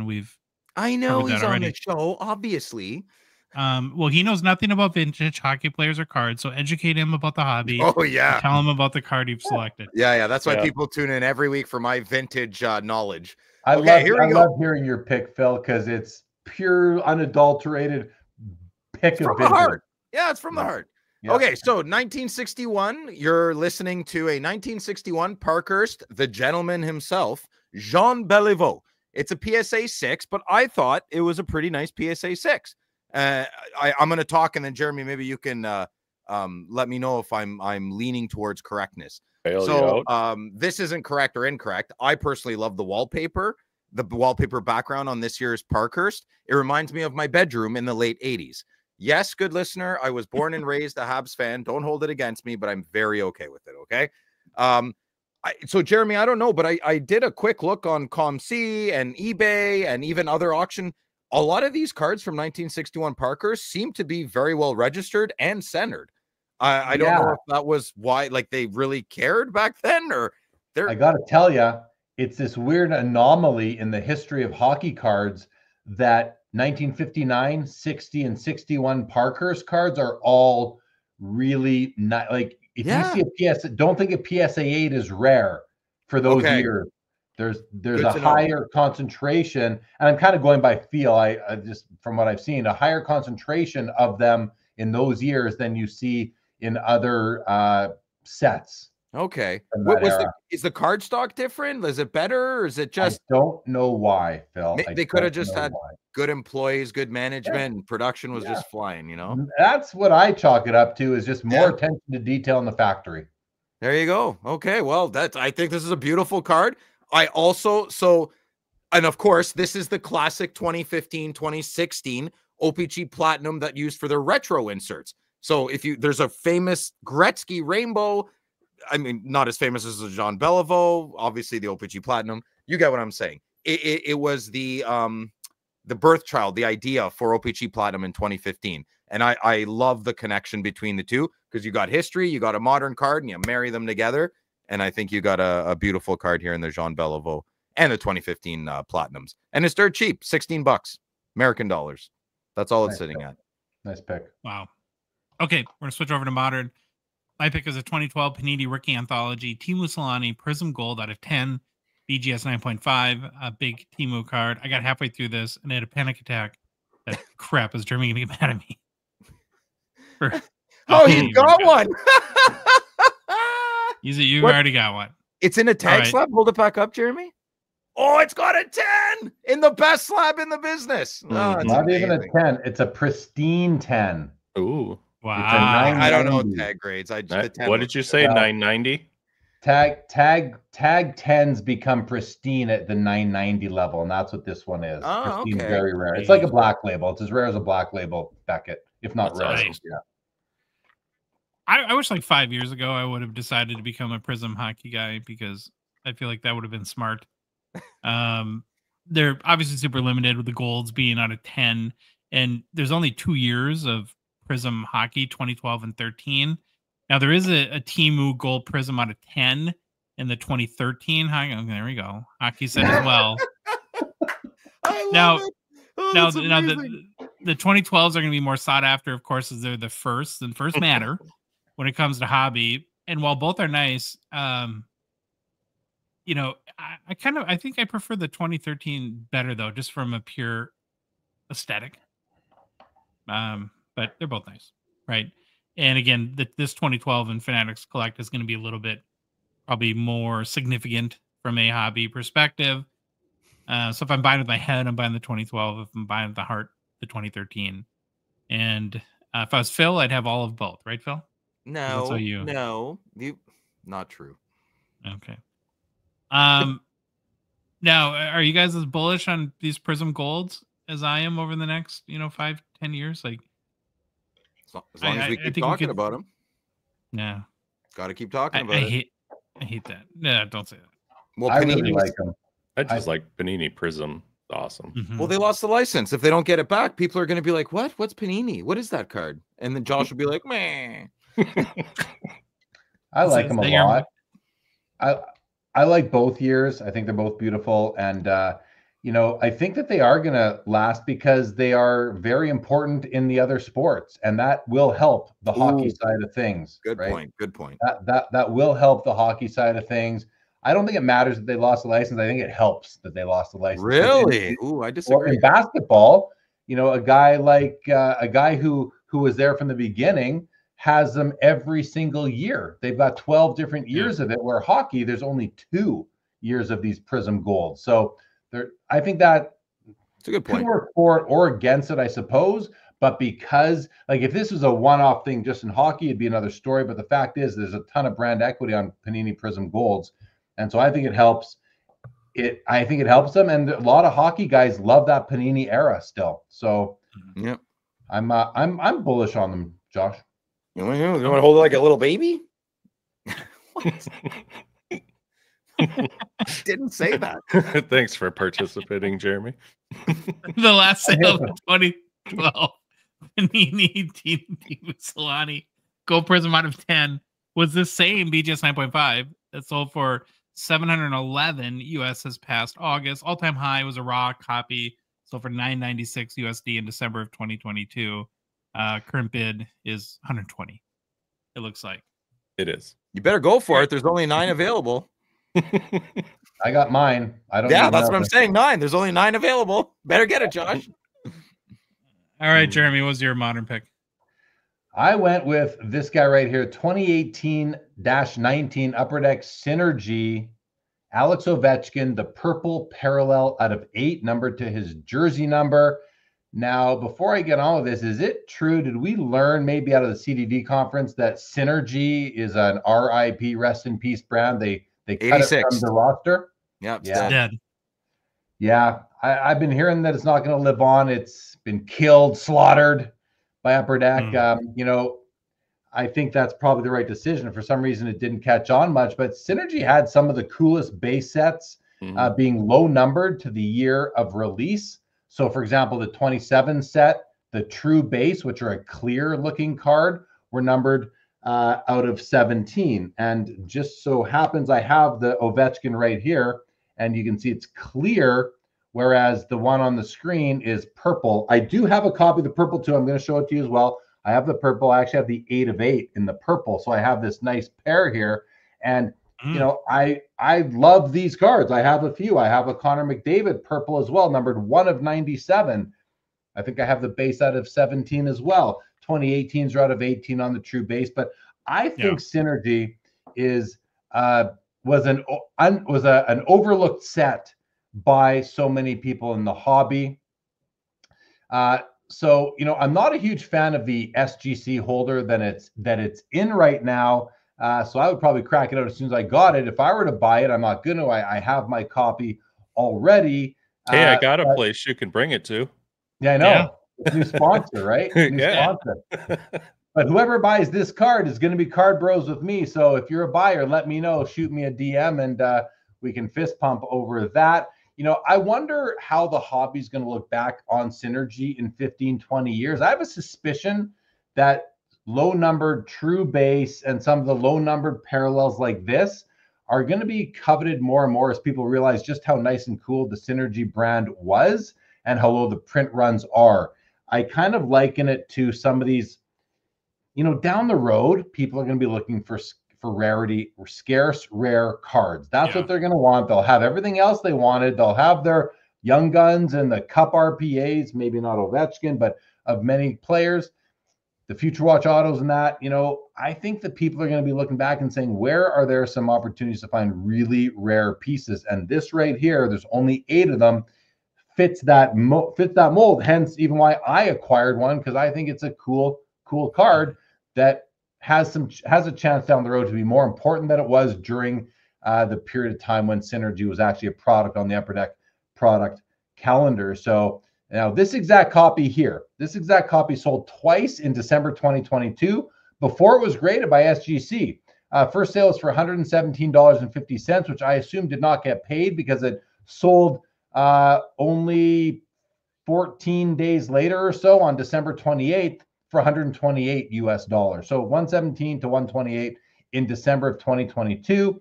Another copy sold just back on October of 2024 for $208 US. I do expect this copy here on Fanatics will sell closer to 208, if not even more, than the sale we had in October, as Ovechkin is inching closer and closer to Gretzky's goal record. And yeah, I mean, it's but 208 is the comp, and an SGC 8 is likely on par with a raw copy. So we'll see what it does. I could see it doing more to a lot more, because I just think these cards are going to, maybe with Synergy being axed, and this is, I put this to you guys too, with Synergy being axed, will more and more people look to pick up a few rare pieces, or will be forgotten about and maybe go in the opposite direction that I could see it going in?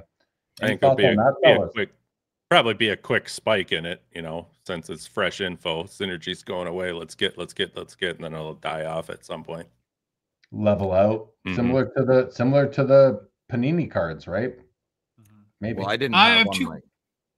Go ahead, Joshy Poo. No, go ahead, buddy. You get upset. No, Phil. I want to hear. Josh, please go ahead. I don't care. How about let's go back to Louis? Forget you two. Let's go back to Louis. Yeah, really. I'm not going until Phil goes, so we'll sit here all night. You got upset about you got upset comment. Fine, I'll go. You better believe it is. You stop it. I did not wake up today and look at my bingo card and think I would get a Jeremy Lee vote of confidence for Synergy. That's amazing. Yeah. I'm so happy. Fantastic. Dude, I've been picking up these base cards out of 17, 18, 19, going back to when they came out. Would have not guessed that ever in a million years. I've got the Matthews, the Crosby, Ovechkin, McDavid's from a few of the different years. Okay. I think it's a hidden gem. And I liked when when people from Upper Deck used to tell me that, no, we're making Synergy. We're hearing from our sales department. They like it. There's a customer base for it. I guess that has changed. I guess that died off, if that's the reason why. But they are cool cards. They're like essential credentials. They are foil die-cut cardboard on colored acetate. Guys, that's the recipe for essential credentials. So I got a box of Synergy this year and I loved it. I thought it was great. But saying that, I'm going to disagree with you, Jeremy. I think this will be a very forgotten set. Maybe it'll be a niche or niche, whatever, in a couple of decades. But I think people are just going to forget about it for quite a long time. Might be the new Pacific in the couple of decades. I don't know, right?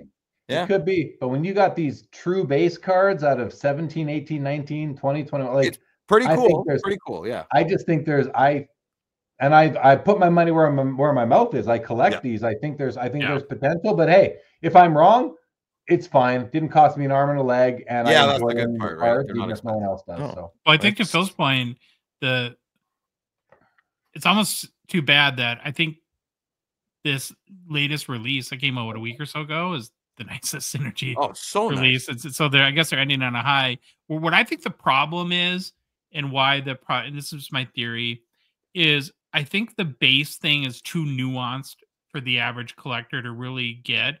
And what kind of doomed Synergy is it needed a chase card beyond the base, like an insert, like a 16-bit or something like that, everybody that would have saved the product. That the base thing on its own, while I understand the value, and appreciate the rarity of it, it's just too nuanced, because we're trained as collectors that base is junk, base is junk, base is junk. Oh, now it's not junk, right? That's kind of the you put a serial number to 17, I think it puts it in a separate category. It's really a chase insert that happens to be what they're calling base. It's gimmicky. But you know, I feel like oftentimes you look back, the overlooked at the time of release becomes popular down the road. And I think that's something that I think these are the perfect candidate for that. But I could be as easy, to me, it's flip a coin which way it goes. And in any event, I'm lucky enough to own, like I said, some really cool looking low serial numbered cards of great players. So I don't know how you can go wrong if this goes for $208 like it did last time, the raw copy that sold in October, I think it's still a pretty cool steal for a pretty cool OB card. Agreed. That's just my thoughts. Bill, yes. Your modern pick is 2023 O-Pee-Chee Platinum Cosmic Connor Bedard rookie. Now, yes, Bedard's okay. Oh, he's great. Oh, he's not great. Whatever. That's not the point. I love this card. I'm a huge O-Pee-Chee Platinum guy. And if you're a space duder like myself, these cosmic cards hit all the marks. Okay. So it's not necessarily the Bedard card here I'm showcasing, but don't sleep on these cosmic cards. They're only out of 65. I like them better than the Upper Deck metal. I'm sorry, Gene, but that's just my preference, right? It's actually not even that much design. It's just the universe behind a hockey player. It's not that complicated, but I love it. Hockey player in space is definitely awesome. Every year has a different space theme, and the cards are decently unique to each other. But spread the word, right? If Elon Musk ever got into hockey cards, you can guarantee that these would be the first cards to pump. So obviously that's silly. Don't buy these cards because of what I just said. But I love them. Comes the hate comments. Yeah, I know. There's a lot of hate comments. That's okay. I'm not going to read them.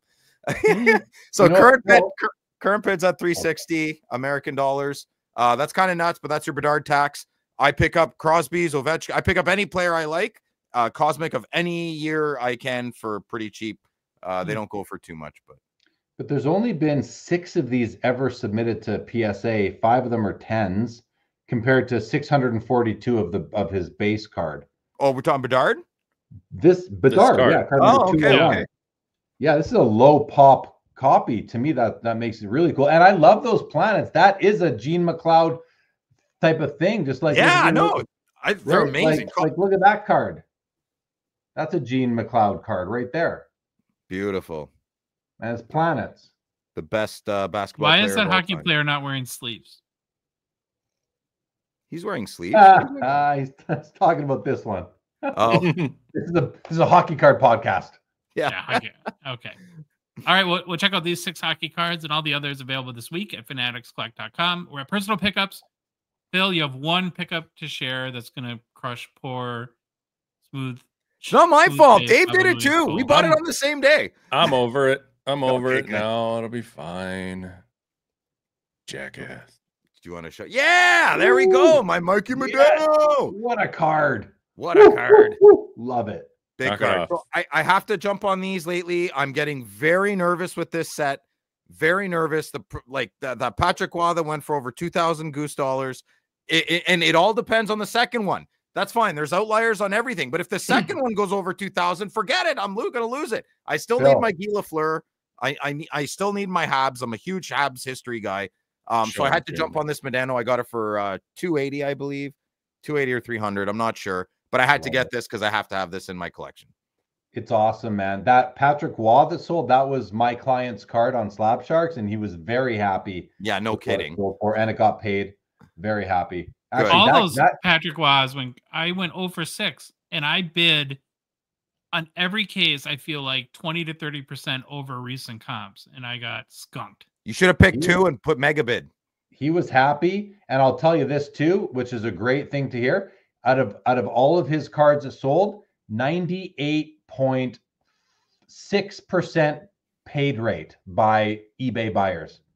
Who doesn't pay? I can't believe don't pay. I'm just telling you, I watch every week closely what gets paid on Slab Sharks with my client submissions, and I'll tell you, 98.6% of the dollar value. So he was like, I don't remember, 190 cards or something like that got paid. That's nice. I mean, trust me, you don't It's better than 5%, which I've seen too. So anyway, just wanted to mention that. Great pickup here. I love it. Thank you, sir. Thank you. It looked good beside my Gretzky. Your turn. Yeah, well, we just got a little baby Madonna here. It's a 98.99 Topps Mystery Finest bronze refractor, kind of on this refractor kick. Cool card. Topps refractors are awesome, dude. Amazing. Bill, Louis, how do you keep these cards? Like, do you keep these in one touches, top loaders? Are you going to get a grade, or is this a binder card for you? How do you store a card like this? This one will be in a top loader, probably in my top loader binder when I get it. Some are, I don't know. It all depends on what it is. Yeah. Where it gets stored. Yeah, that's why I was just curious, like how you would store this yourself, so how you could have quick access to it, look at it. Like I'm always trying to find better ways to store cards. Yeah, I don't, because I got, I got 800 different Puckett cards just in my PC, and those are all it's in a big box in top loaders, but I never get them out to look at them. Yeah. At least if I put this in a top loader binder, I put it in, I'll probably flip through that. I don't know. Phil and I had a conversation about this today, and I don't know. I keep changing. Louis, you just got to say, Joanne, leave me alone. I'm looking at my cards for 15 minutes. I don't want to be interrupted. That's all you got to say, brother. Is it that easy? All right, perfect. I'll try it. Says the man who hasn't married in the group. The only bachelor. Bill, I'd like to get some marriage counseling from you too one day, just if we could. No problem, Jeremy. Just stay on after we're done recording. I'll give you everything I know. Right on. Here you go, Jeremy. You're up, bud. Yeah. All right. I picked these cards up. This card was actually a direct purchase from Mitch Grotman. It was back last year, but I only recently received it because I didn't have him ship it to me. And anyway, it's an honorable numbers from 2000. What is this? Is this 7-8, I believe? And it's just look at this. Two Hall of Famers on a cup game worn patch. On-card autos, 11 copies made, happens to be the 11 of 11 for a little bit of a bonus. I love dual auto patches. I've been on a bit of a kick of them for about a year now, maybe a year and a half. And I just thought, this is a combo. I can't, like, if Mitch has this, he wants to sell it, I'll buy it. How much, Mitch? He told me a price. I didn't even haggle. I said, I'll take it, because that's what you do when you really want a card for your PC. And that's what I do most. Anyway, I bought it. I was happy. I'm happy. Don't say that out loud. Yeah, because sometimes I will negotiate. I'll pay whatever. I love this card, and it fits well into my personal collection. So yeah, just a cool piece. I'm ecstatic to own it. Great card. Yeah. And then I picked up, these are off of eBay. I haven't been doing a lot of buying lately, by the way, but off of eBay, this Carey Price and the next one as well, the Tony Esposito, are both from the 08-09 Cup set. And as many people know, because I talk about it a lot, I collect these Upper Deck the Cup base patch parallel or variations. And they're all out of 10 until like 2013 or 14. They changed into being out of 8. But I picked up the Price and the Esposito. These were cheap on eBay. And then also from this collection, but from a different year, the 2012s, I picked up the Mario Lemieux right here out of 10. Ooh. And this one I actually bought from a guy named McCander Sports Cards on Instagram. I think he's out of Sweden or Finland, and he comes to the expo. You guys might have met him at my table there last time. He was hanging out there quite a bit, but he sold me this afterwards and shipped it to me. And just nice. Glad to add a Mario from 2012. I've been doing these cards, for many, many years now, and I think I'm stopping at 2019. I have a few from 2020 and 2022, but I might let them go and just, you got to cut it off at some point. It's too much. But anyway, I'm glad to add another from 2012. Nice. I had 3 personal pickups. 2 I got on the Fanatics Weekly last week. And so one's this 2012 Flair Retro OV. It's the 93-94 Ultra PSA 10. It's a base card. And then I got a 2009 O-Pee-Chee nice trophy winners PSA 10. Now, that's a but every 6 months I try to think I can outfox the fox and get into the flipper game. I got these for nothing, and I'm thinking, well, I'll just leave him in Fanatics, and as he approaches the record, maybe throw him back in the auction and make a little scratch, which of course means I'm going to lose my shorts because every single time I try to make money in this hobby, I never do. And it's when I'm just trying, collecting with my heart that I tend to do well. So we'll see if this time's any different. But I kind of like them anyways. What's the pop count on it? I mean, not super high. I don't know. We should have checked that before your idea. What if there's 10 other Joshes out there with the same idea? Then you're going to lose your shorts. Stop it. I don't want to talk about it anymore. Then I got a PC card. I'm super into the 17-18 O-Pee-Chee Platinum Legends and the All-Star uniforms. And so I picked up a Mario Lemieux Red Prism. And is that numbered? Yeah, this is Red Prism's out of 199. Yeah, it's a nice, easy number to collect, right? You can find them cheap enough, and it's a beautiful card. And I just love the old All-Star. I have the Gretzky Seismic Gold this year. We're using the old Campbell Conference jersey as well, and big fan of these. The one weird card in this set is the Pavel Bure using like a Russian national jersey. It looks kind of strange. In the 27-18? 17-18? 17-18, yeah. Oh, weird. I can't even picture that. I wish they kept white ice. I don't know why they got rid of that. No, Josh, I want to make a comment about your Ovechkin that you put up on the screen. Your pickup there, the O-Pee-Chee Rainbow. No, back the one before this, the Ultra. Yeah, this one. So you called it a base card. I believe it's an insert card because it is an insert. Yeah, it looks like a base card, but it's better. I just want to make sure that you know that too. Misspoke. But it's not that rare. They were 1 in 8 packs, but I think I don't know how big the checklist is. This is number 33. Actually, I do know how big the checklist is because I was looking at it just to make sure. And it is okay. There's 90. It looks like there's 90. No, there's 35 cards in the set. So it's definitely an insert set. And this is a really cool looking card. I'm a big Flair Ultra guy anyway, so I like the card. I'll enjoy it. And I was half doing a show with you, Jeremy, and half buying these cards. So that, Phil, your point on research, it's like, you don't have Josh, you're not supposed to do that. You don't go grocery shopping when you're hungry, brother. Impulse buy. It's like so I think I got these for like $30 each. I mean, they were that's a steal. You should buy more. Yeah. Well, if you were me, maybe I'll hire Phil's cracking service to take care of it. We have an opening. Yeah, we have an opening. All right. Well, that's our show. Thank you, Jeremy. It's lovely every time. Yeah, thanks, Jeremy. Always a pleasure. Yeah, buddy.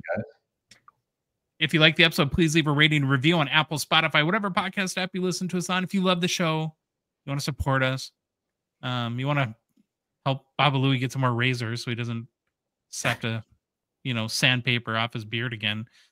Please consider a $5 a month donation. Join our $2.99 support level tier on Patreon. Link is in the show description, both YouTube podcast apps, on our Instagram, TikTok profiles, on our website, hockeycardsgongshow.com. This will become a Patreon link. Or just go to Patreon directly, patreon.com, search for Hockey Cards Gong Show. We're 4 old guys on social media. You can follow us on Instagram, Facebook, TikTok, Twitter, and YouTube. And boys, the Hockey Cards Gong Show podcast is a production of Dogbox Ventures, LLC. All right, Baba Louie, take us out. Bye. Yo, it's the Gong Show. We're dropping the facts. Hockey cards on fire. No holding us back. Josh looking sharp, the face of the scene. Feeling pork chop pants, rocking it clean. Baba Louie in the booth, he's the man with the plan. The best producer in all the land. Gong Show Nation, let's hit the flow. It's the Hockey Cards Gong Show. Let's go, let's go. Wanna say the men in show.